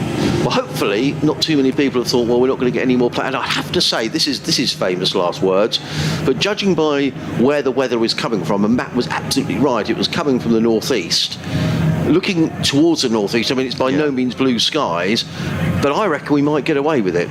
It's a little bit brighter at that far end of the ground, so that's good news.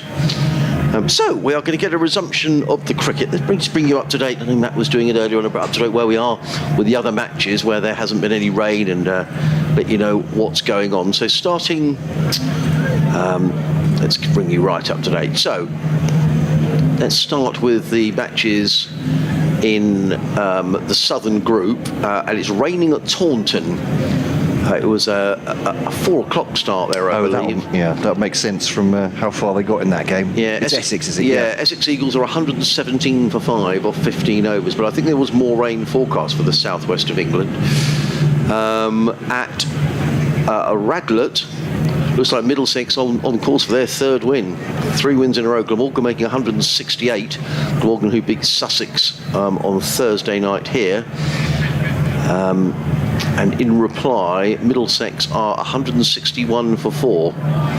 So needing another 161 for 5 now, so needing 8 to win from 3 overs. So you'd think Middlesex will they've had a good season actually so far. Middlesex, they're top of Division 2 of the Championship, and they've won 3 out of 3 in the T20. So well done to them. Elsewhere, Looks like a good finish up at Old Trafford. Lancashire Lightning making 183 for 7. Worcestershire Rapids 151 for 3 in reply, so needing 33 to win in 3 overs. So that looks like a good finish. Jake Libby on 33 there for Lancashire. Earlier on, Phil Salt made 29 for Lancashire, the former Sussex man, as the players come to warm up, which is good news. Durham 158 for 9 at Edgbaston. Birmingham in trouble in reply, 63 for 4. And at Headingley, there could be a surprise result. Leicestershire Foxes made 188 for 7. And Yorkshire's 78 for 2 after 10. And who made the runs for Leicestershire? Have had a torrid season so far. Who made the runs? Rishi Patel made 57. Colin Ackerman made 56. So Leicestershire at least giving themselves something of a chance in that game. And we should say as well, a good win for you highlighted the Southern Vipers today, beating the Lightning by 5 wickets. Danny Wyatt making 76. I was just going to mention with Yorkshire actually that Harry Brook has just come in, and what an incredible season he's having, and it's just carried on the T20, isn't it? It's 60 not out as they beat Worcestershire, 72 in their tie against Lancashire. He just can't stop scoring. We're talking about Ben Compton being in form. Yeah, fantastic, absolutely. Everything seems to be going Harry Brook's way. He's in superb form. So the Sussex fielders are out warming up again. I mean, now there's been no reduction in overs. I think my feeling would be Sussex have got their noses in front here. Yes, I think absolutely. Had there been a reduction in overs, you sometimes favour the side batting second because they know exactly what they need to do. And you could say, no, well, Kent know what they need to do now, but sometimes if you do lose overs, I think it does favour the side batting second. As it is, we're going to resume as we were. Kent by no means out of this. In terms of batting to come, George Linder, Jordan Cox is an ex-man in. I'm looking forward to watching Linder batting because he looks like the type of player who could probably take a game away from you fairly quickly. George Linder, yeah, absolutely. I said he scored it. He's hit 2 scores in the 20s, but both of those have come at basically at a strike rate of 200. So he's scoring at 2 a ball.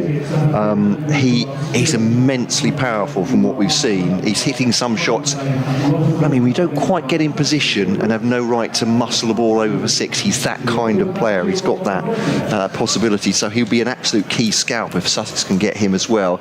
And a bit like Sussex, once you're through the top 7, then you're going to need someone to play a nap hand with at the tail ender. Case Ahmed is very spirited. He does everything at 100 miles an hour, does Case Ahmed. Well, apart from the actual speed of his bowling. But yeah, we'll get you useful runs. Matt Milnes, again, useful batsman. But when you come to Fred Clarkson and Matt Quinn, you're looking to hold an end up. And T20, well, certainly if you're looking at 10, 12, 15 and over, that just won't do, will it? So, yeah, Sussex will know they're not far off getting into the Kent tail at this point. Just a couple more wickets would do it, and Kent then have the knotty problem of trying to score quickly at this point as well, the required rate.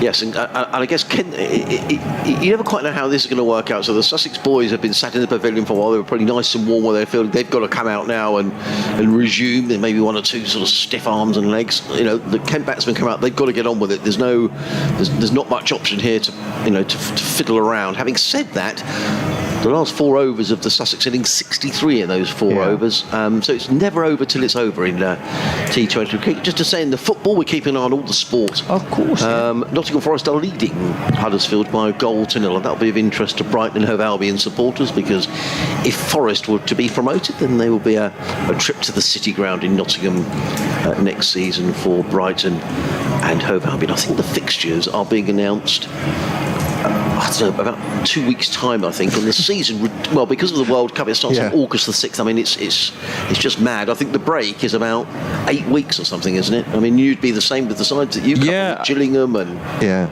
mean, crazy. Yeah, and the National League as well. I mean, if you look at the National League playoffs, which are happening at the moment, it's the semi-finals this weekend. The final next weekend. Wow. Those teams in the National League next year, or whoever goes up to League Two, will be playing again on the 6th of August. So I know Gillingham, for instance, who weren't involved in the playoffs, got relegated, but they're due to restart training on the 22nd of June. And I think most other teams in the EFL and Premier League are probably similar. But those teams, that whoever gets through that National League playoff, for instance, will have 3 weeks. It's just crazy. Their players have less than 3 weeks to put their feet up and get themselves reorganised, and then they're back in training again. So I know few people will be exactly sobbing into their tea this evening for professional footballers, but that's a very short turnaround to be back on and back in decent form. And also from a cricket perspective, cricket gets a short enough window as it is without any real competition from other sports. But the football just seems to go on and on and on, and I mean, nothing's going to change with that, but it always just seems it detracts slightly from cricket season. I can just remember, Matt, I could never really get into the football season until the cricket season had finished. That's the way I was, really. That cricket finished at the end of September. Then I started to think about football. But anyway.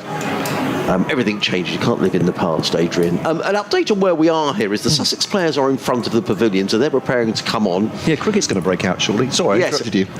We've got blue sky above the ground. We've got some cloud as well. The ground staff have just taken away that sort of Hessian mat that has been covering up the wicket. The red stumps are in. And here come the umpires, right on cue.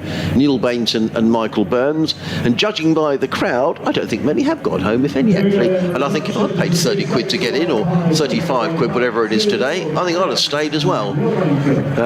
So good news. And I think there's every chance this game is going to be finished now, because where the weather has come from, there are brighter skies. Don't get me wrong, there are some darker clouds as well, and probably more rain around this evening. But I think we may be okay for the next 45 minutes or so. I'm very glad that it's an hour, that they allow an hour on a Sunday afternoon, because, and I know there are planning issues, there are neighbour issues, aren't there, with some of our grounds around the country, but quite often cricket fans are left looking at blue skies and no cricket because they just can't play any longer. So it's great they have that flexibility, because you're right, if you've paid that much for a ticket, exciting, a game of the balance, you don't want to reduce overs, do you, necessarily, and see it played out. I agree. Exciting contest. So I think common sense has prevailed. Mohammed Rizwan is going through some very rigorous sort of Pilates type exercises out in the middle. Ravi Bopara is chatting away to umpire Burns.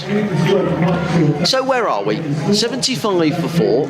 Kent need another 97 to win. Jack Leaning is on 4. Jordan Cox is yet to score. It's going to be Cox who's going to face Ravi Bopara. I think this is my delivery. You're right. Take that's right. 97 from 55 balls. Yeah, so I think we've got Sussex as favourites. Yep.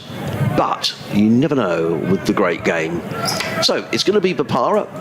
How lovely, we're back on playing cricket. And it's going to be Ravi Bopara to bowl to Jordan Cox.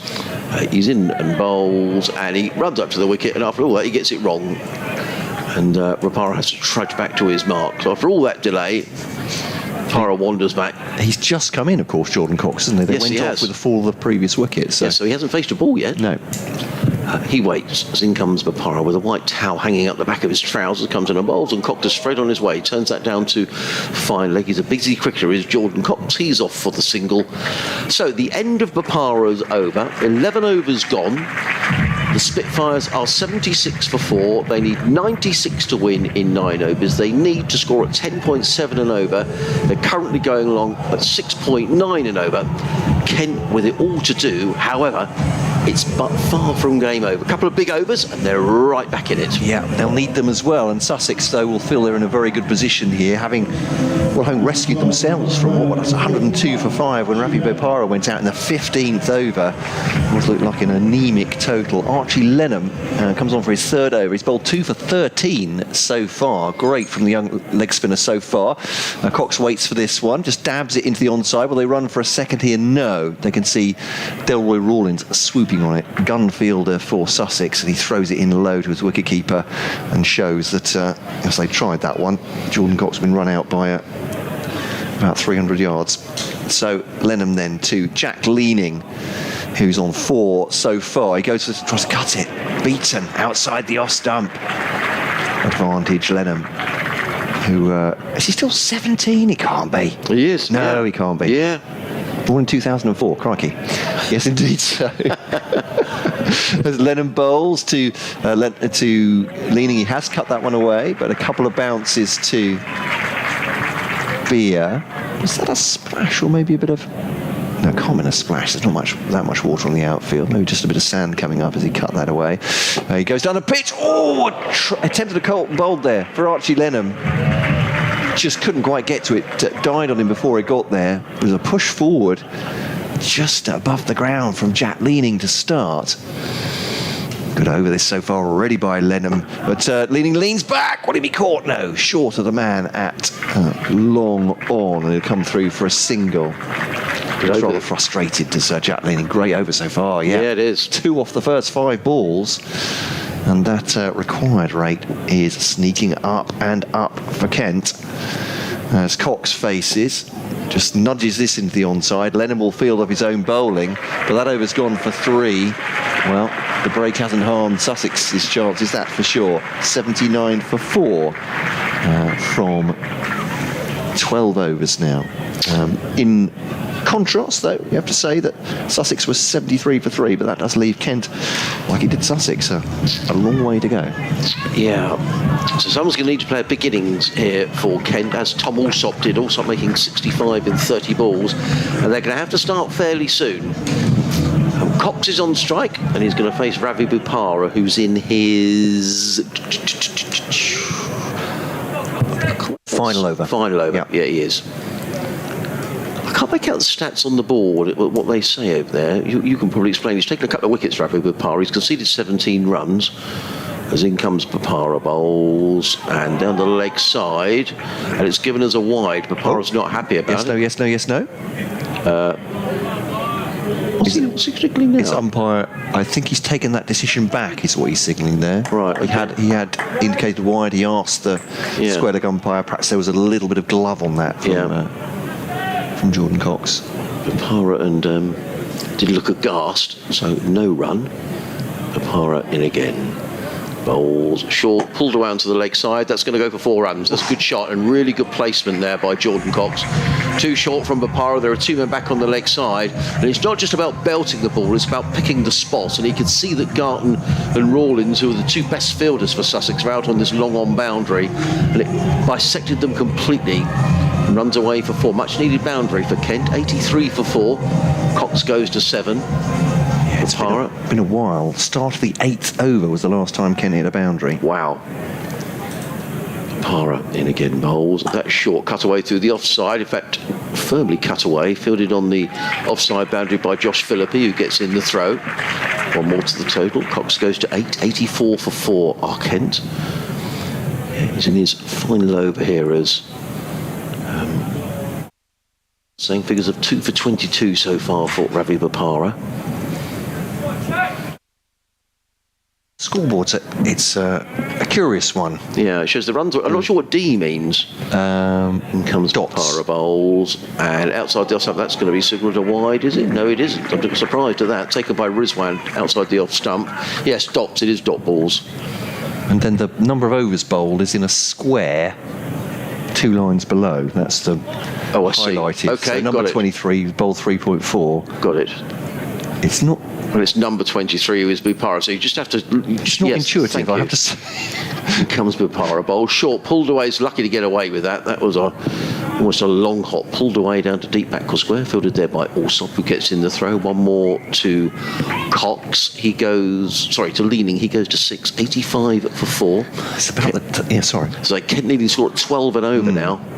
It's about the time I started saying in the Sussex innings they need boundaries here, and they need them quickly. So they do.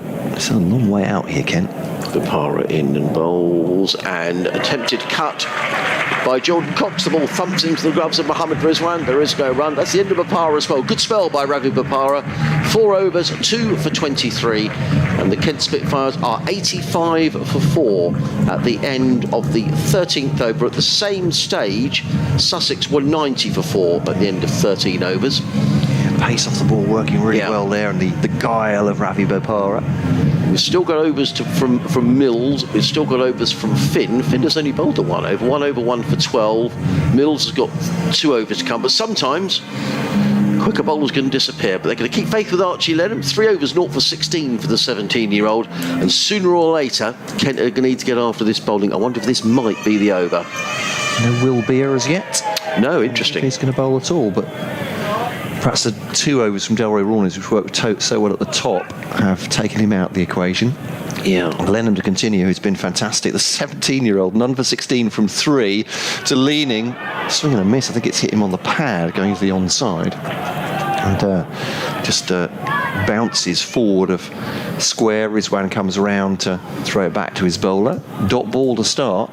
Definitely attacking intent there from Jack Leaning. Yes. Just couldn't actually middle the ball. Lenham once more goes for this slog sweep. This is big. That's very big from Jack Leaning, and that will be 6 over mid wicket. That has disappeared. Yeah.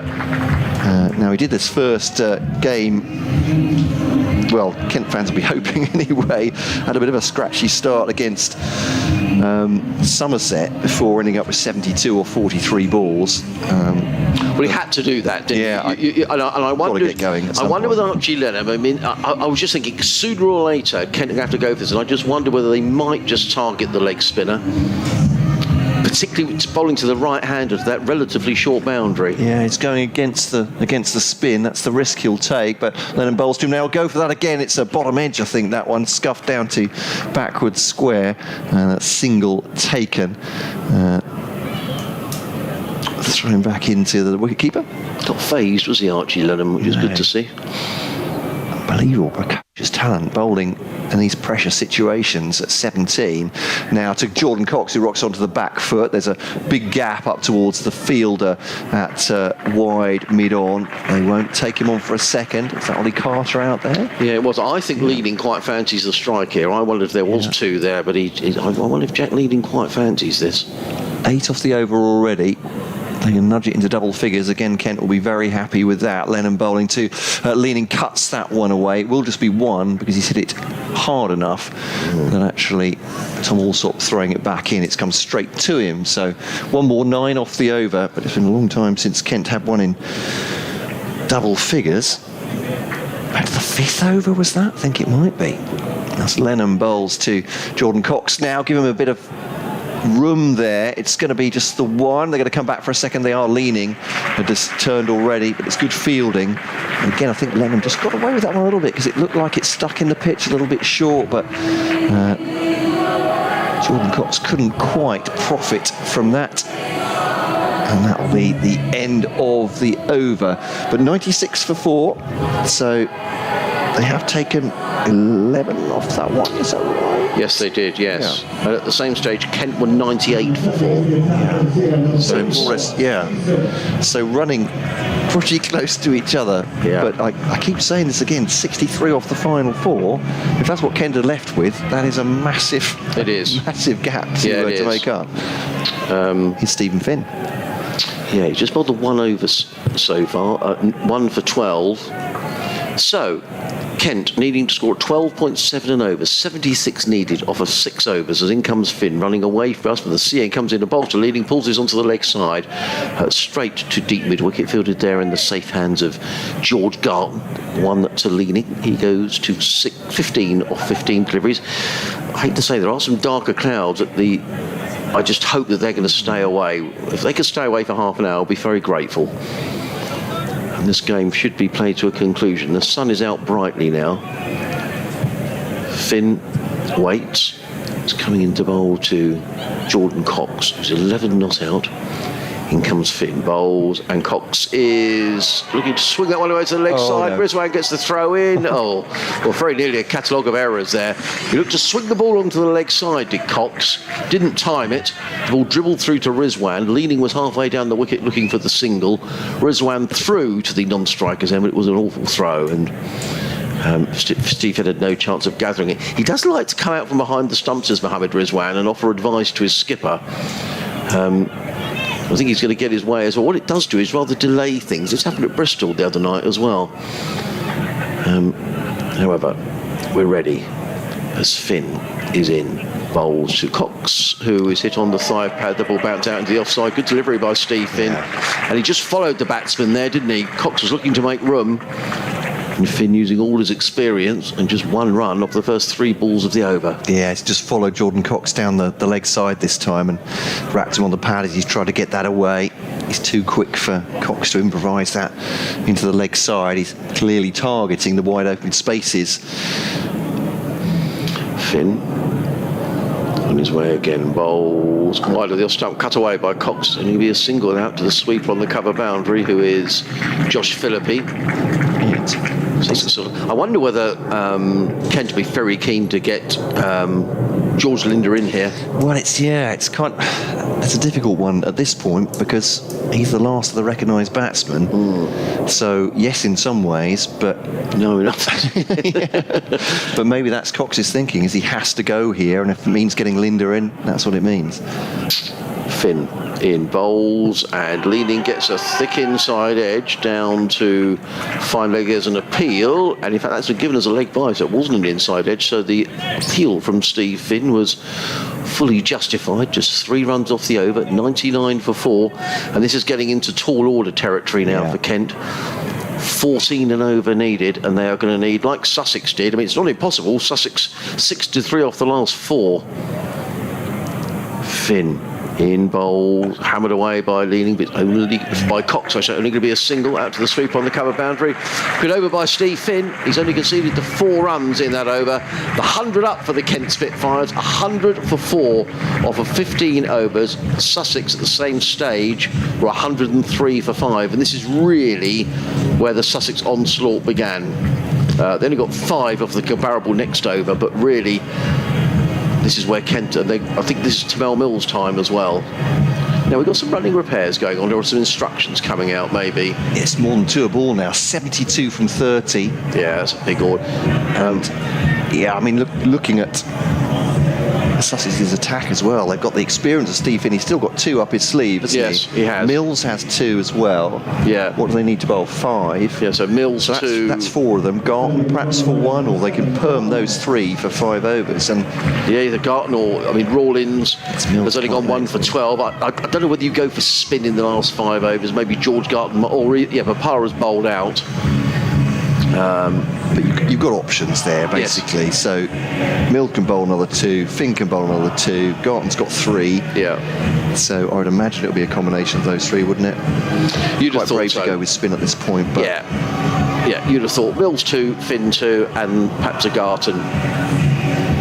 But it's been quite obvious that both Leaning and Cox have been swinging for the fences here because they have to. And if it, as you say, they've got Linder to come as well, scoring at 2 a ball. They're going to need more than that to win this one. So they really do have to motor here. Otherwise, Sussex will take their first win of the season, and Kent will remain winless as Mills bowls to Jordan Cox. It's a great delivery. It's a floating delivery outside the off stump. Cox is asking the umpire if that wasn't too wide, but it's a Yorker length as well. How can Jordan Cox concoct a shot from that? He can't. Dot ball. Yeah. Gets an even taller order. Yeah, what are we up to now? 14.9 and just over. About 15 and over to go, yeah. And Duckworth Lewis is 128. Which gives a kind of an assessment of where we are. They're a long way behind here, Kent, looking like they're going to go down to their 3rd loss in 3 in the T20 blast. Mills bowls to Jordan Cox, drives that into the offside, but it's only a single to Bopara. That's fine, absolutely fine for Sussex. You're going to have to take 15, 16, 18 and over off Stephen Finn, Tamal Mills. Yeah, it's not going to be easy. George Garton. Yeah. Don't see it at this point. Alsop did a brilliant job for Sussex, but they're going to need to go beyond that, Kent, here at this point.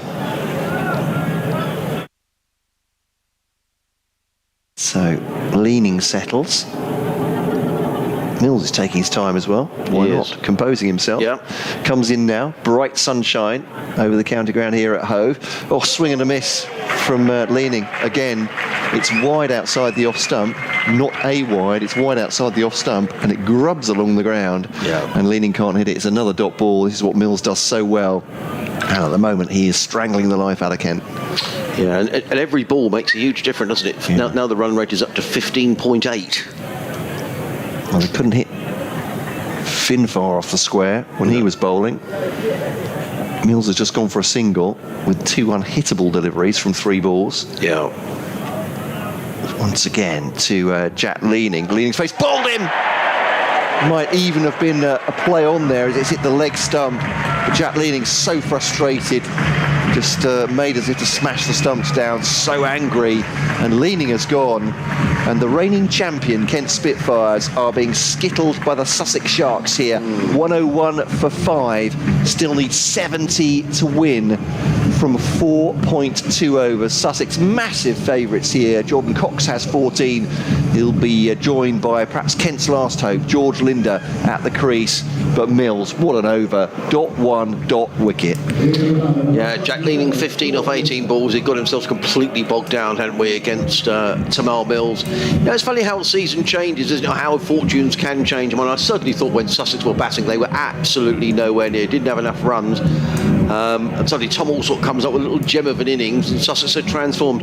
I'm a little worried we're not going to see the end of this game because the black cloud is really edging in now, but you know, Sussex looking odds-on favourites under Duckworth-Lewis. Now they are some way ahead. Duckworth-Lewis under 30, but it really has got very dark again away to our right-hand side where the weather is coming from, which would be a shame. But at the minute, Sussex firm favourites to win. But you never know. George Linder, I mean, what does Kent need? 16 and over. And you've got to do that for 4 and a bit overs, which won't be easy. So, Mills, 2 balls to come of this over. Linder, the left-hander, faces. He goes for this one, does he? Just gently cuts it out towards the point boundary for a sighter, perhaps, and that's a single. Jordan Cox 14 from 15, similarly to Leaning, just hasn't really been able to aggressively lay bat on ball. No, and it's funny, isn't it? We talk about how the game changes, all sort of makes the runs, and then Sussex take a couple of early wickets, and although Billings batted, and indeed Joe Denley, you felt the initiative had perhaps slightly shifted the way of Sussex. But it could shift back, you never know. A couple of sixes make all the difference, but now the run rate required up to 16.8 and over. Mills comes in once again, last ball of his over. Jordan Cox, he just packs it up, has to adjust the shot up to mid-off, and that will be just a single for him, and the end of the over. 103 for 5. Oh, there we go, bit of sweet, Caroline. And not too early, I don't think, for Sussex Sharks at the moment, because they may well have already effectively won this game.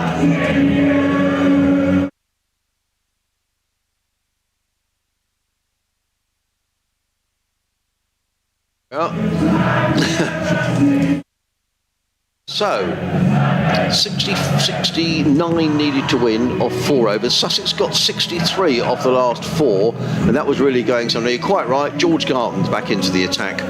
So he's going to bowl, I think, 1 over. Steve Finn will bowl 2. Mills will bowl the last over, I'm sure, or the penultimate.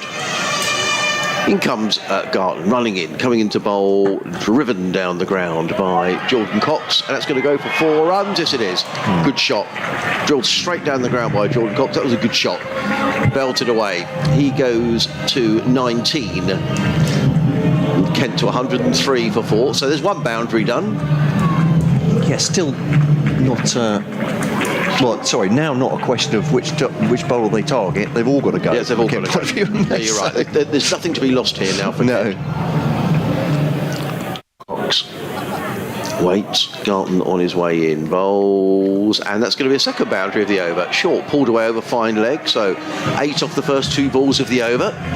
Well, if they go at 4 a ball, this will be over very shortly, eh? Well, that's just what Kent needed. It was short, pulled away.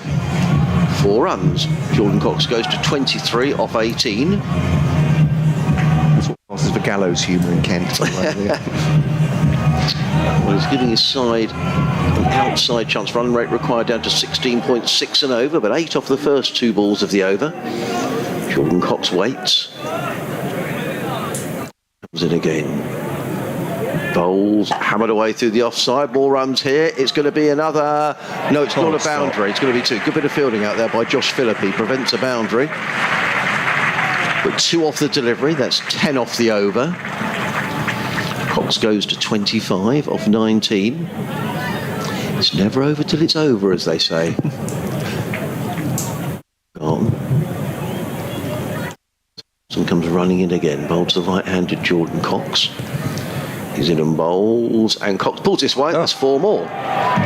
Too short. The fine leg is up, and so it really is. It's a very low risk shot from Jordan Cox, isn't it? I mean, the fine leg is up inside the circle.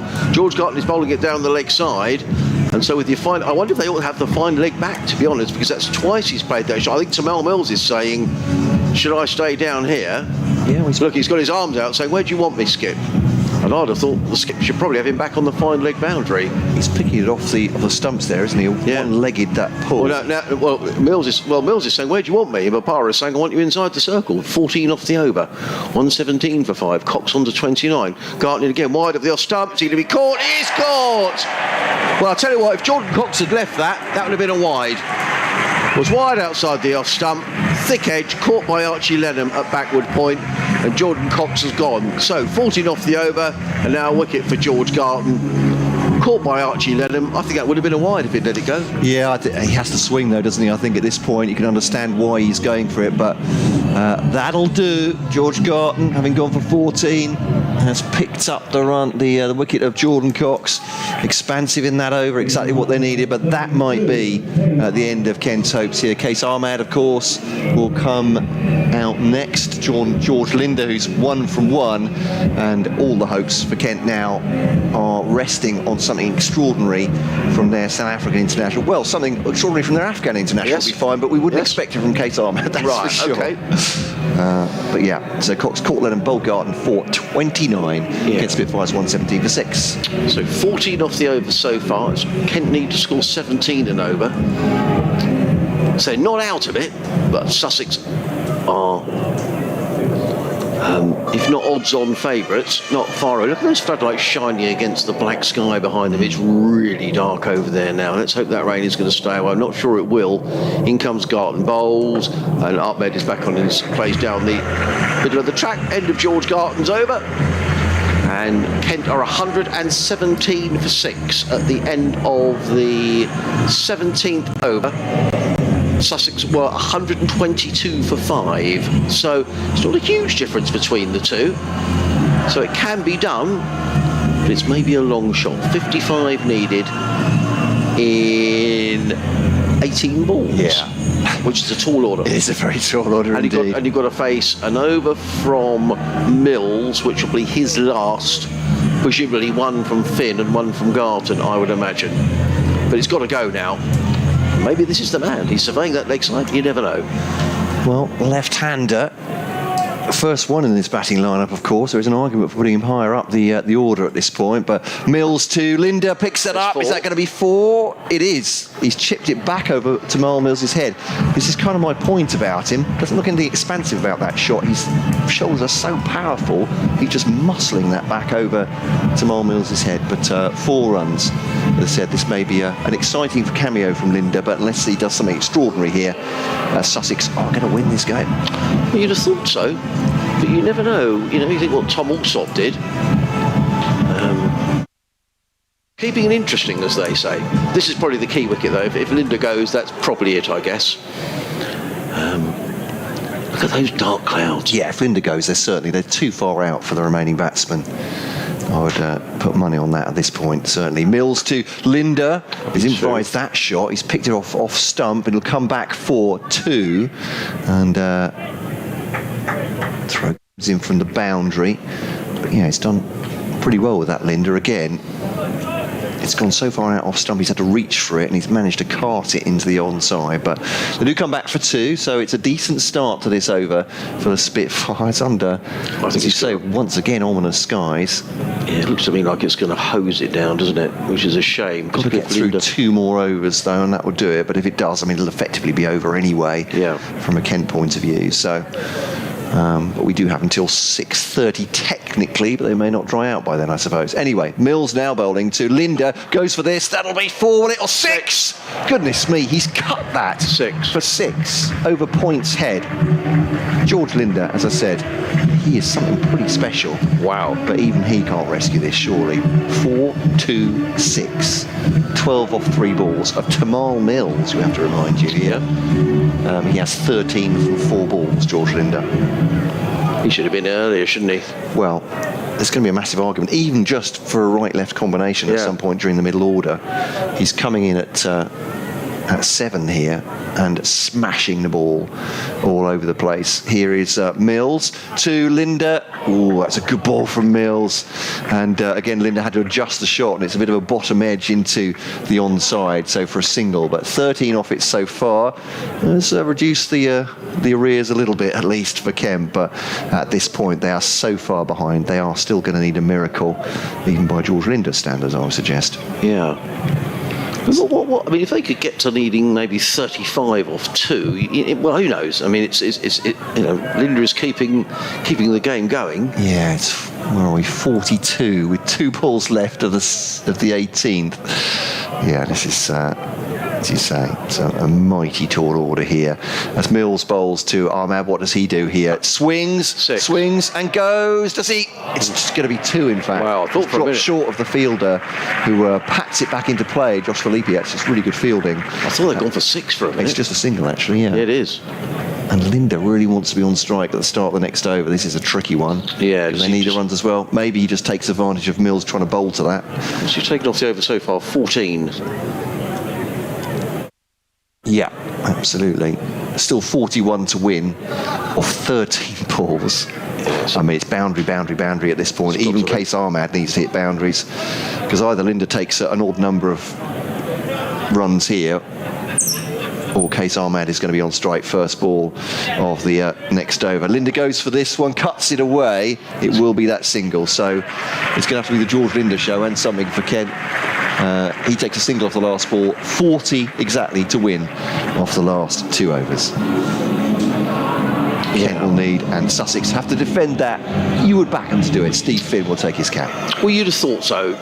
You've got Steve Finn will bowl one of the overs. Who will bowl the last over? I don't know. Will it be George Gardner? I hope it doesn't rain. It should be gone, shouldn't it? You know, it's. I mean, Sussex really ought to be home and hosed here, but you never know. If Linder was to suddenly have I mean, you do see it in T20. Really, you hear of people going for 25 in an over and that sort of thing. So.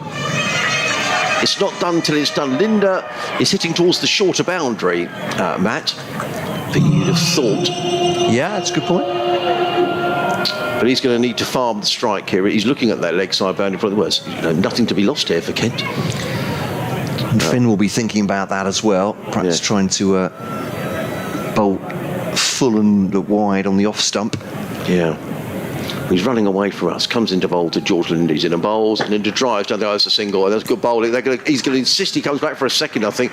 Well, I think Linder wanted Ahmad to come back for the second and risk his own wicket, which might have been a risk worth taking. I don't know whether, well, who knows, if Ahmad hits a big 6. Didn't turn that quickly, Linder, to be fair, at the far end, but certainly backs his skills, but he's going to have to back Case Ahmad as well here, because Stephen Finn is more than capable of dotting this over out. In comes Finn, bowls, and Ahmed with a plan of miss, and that could well be it. That was a swing and a miss. And that's a dot ball, and that's not what Kent needed. Finn smiles at umpire Burns as he wanders back to his mark. 39 off 10 now, it's boundary ball. Yeah, got to hit a boundary, or get Linder on strike. I thought that would have been the better thing to have done. But it's easy to save him up here, isn't it? Rain, stay away. I think we might just get away with it. Yeah, I think it'll be fine now. In comes Finn, bowls, and Ahmed pulls away onto the leg side. They're going to take one. Ahmed wants 2. Is he going to come back for a second? Well, he is, which is slightly surprising, but he does come back for a second run. Ahmed goes to 3. I don't think Sussex will mind that too much, to be honest. I mean, if you're going to be cynical and sensible about that, who is going to hit a boundary off every ball? Is it going to be Case Ahmad, or is it going to be Linder? Yeah, George Linder. And that's why I thought they might have come back for 2 off that one before, and just risk that they're going to have to bowl Ahmad, run Ahmad out rather than try and risk getting Linder out. Yeah, Finn in bowls, slower ball, hit for 6. I think. Yep. Hit for 6. Slow delivery by Steve Finn, and Ahmad, having just said who's going to hit the 6. It's Ahmad who drags the ball away over square leg for 6, and that's a big blow as well. He goes to 9. What do I know? 141 for 6. Yeah. Kent now in 31 off 8. It's still highly unlikely. Still a boundary ball. And they've lost a ball, which is going to cause a delay. They can't find. They need to get another ball on sharpish here because it might rain. How could they possibly have lost the ball? Now, what are the umpires doing? You need to get a ball on here, umpires. It's just... If it's another 6, it might be interesting. Is it an area they can't get to? Possibly. Plus it's got a wedge, don't you? They have now got a ball. Yeah, they've got a ball. They've got a ball. I'm not sure it's the ball. I don't think it really matters at this point. 141 for 6. Ahmed has hit a big 6 to give Kent a glimmer of hope. Not for much more than that, but you never know. In comes Finn. Bowls wide of the Ostapman Ahmed. It's going to get 4 more. But it's wide of Archie Lenham at backward point and rolls away for 4 runs. So he's gone 6-4. 145 for 6. Kent needing 27 to win now off of 7 balls, 13 off the over. Well, he does have a T20 half century, does Case Ahmed, but I have to say, I'm prepared to eat large amounts of humble pie if he takes them home here. If this goes for 6 and they need 21 off the last over, it could be interesting with Linda on strike. Yeah. In comes Finn, running in and bowls, and it's pulled away, and it's gone high wide and has with George Carton on it, though I would say George Carton will not drop this. And he doesn't. Sliding stop by George Garton. Ahmed is on his way. He's got a very safe pair of hands as George Garton. That went steepling into the air. And a wicket go down off the last ball of the over. George Linder will be on strike for the final over, but Kent need 27 to win. It has been done. But not often. But not often. No, not often. Well, spirited stuff by Case Ahmed. 13 from 7 balls, a 4 and a 6. And Linder has got himself up the right end. Yes, he has. Well, he's going to have to go. He'll need to go 6, 6, 6, 6. Will it hit? Yeah. Oh, it's raining, I think. I can see an umbrella up at the far end. Someone with a yellow umbrella up. Oh yes, there's people actually disappearing from the stand at the far end. Yeah. But they may leave them on just for the last 6 here. It's quite possible the umpires will just say, let's just stay on. Yeah. Final over of the match. And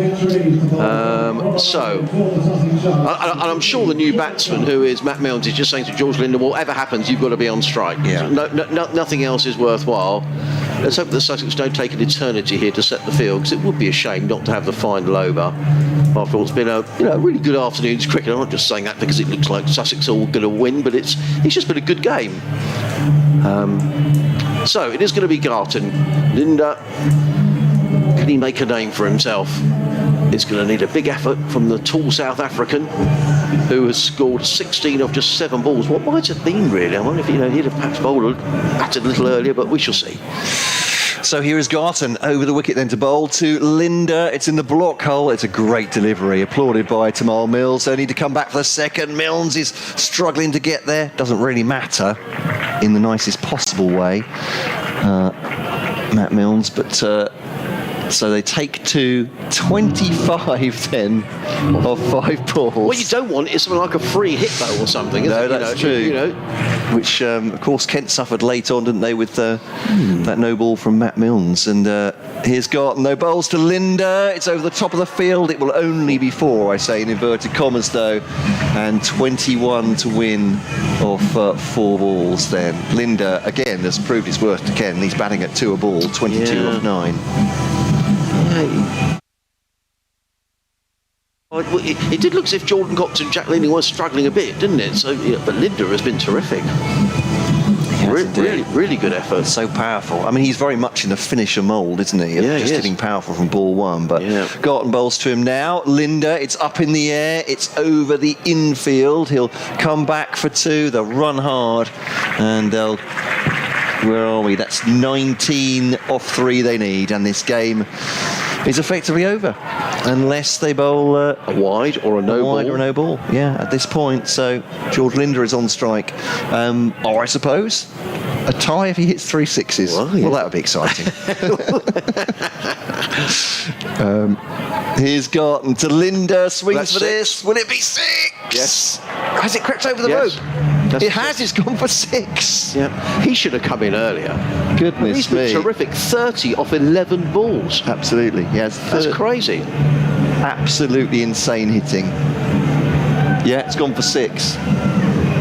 2 more maximums needed to tie the game? No, surely not. Well, if there's a no ball or anything. 2-4-2-6. This has gone. Linda goes for this again. He's lifted it. I don't think this will reach the boundary, and he'll bounce in front of the fielder, but that will be fine anyway for Sussex, because now with just 2 taken off that, despite the heroics from George Linder, a ball to go and 11 to win. He can bowl this off one pace, George Garton, and Sussex will take the victory. 161 for 7. It's effectively over here on BBC Radio Sussex and BBC Radio Kent. Unfortunately, it will be, from a Kent point of view, a defeat. The first win of the season for Sussex, though. Garton to Linder. Wow. Finishes with a big shot. Does he? He does. He finishes with 6, reduces the arrears. So the win is by 4 runs by Sussex here at the county ground, Hove. Kent Spitfires finishing on 167 for 7. George Linder, 38 from 13, ends up on the losing side. Tom Alsop, surely the hero for Sussex, but they also bowled very well, Adrian Harms. Well, I have to say, yeah, I mean, Tom Alsop very much the hero, because without Tom Alsop, Sussex wouldn't have had a total worth defending. And I said I thought round about 170 was something you could defend, but what an effort from George Linder. And he looks really annoyed, doesn't he? He wanders off. He's probably thinking, well, I want to go up the order, coach, next week, because I mean that was tremendous hitting, wasn't it? And only needed Sussex to have bowled a no ball or something there, and we could have had the most dramatic of finishes. But yes, the first win for Sussex of the season. They'll be delighted about that. And Tom Alsop, who wouldn't have been in the side had Harrison Ward been fit, has, he'd be my man of the match for Sussex, because 65 in 30 balls, 63 in the last 4 overs. So Sussex will be delighted to have at long last got a win. So well done to Sussex, and commiserations to Kent. But what a great game of cricket, Matt.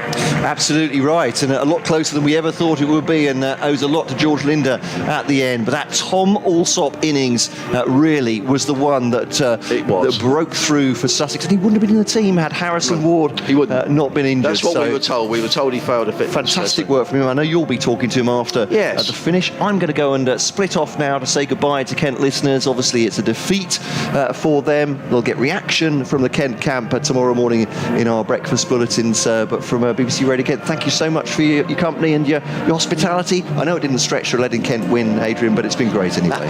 Thank you, Matt, and to our listeners on BBC Radio Sussex. We're going to rejoin our programme that's going out at the minute, who is Sylvie Blackmore. So thank you for listening.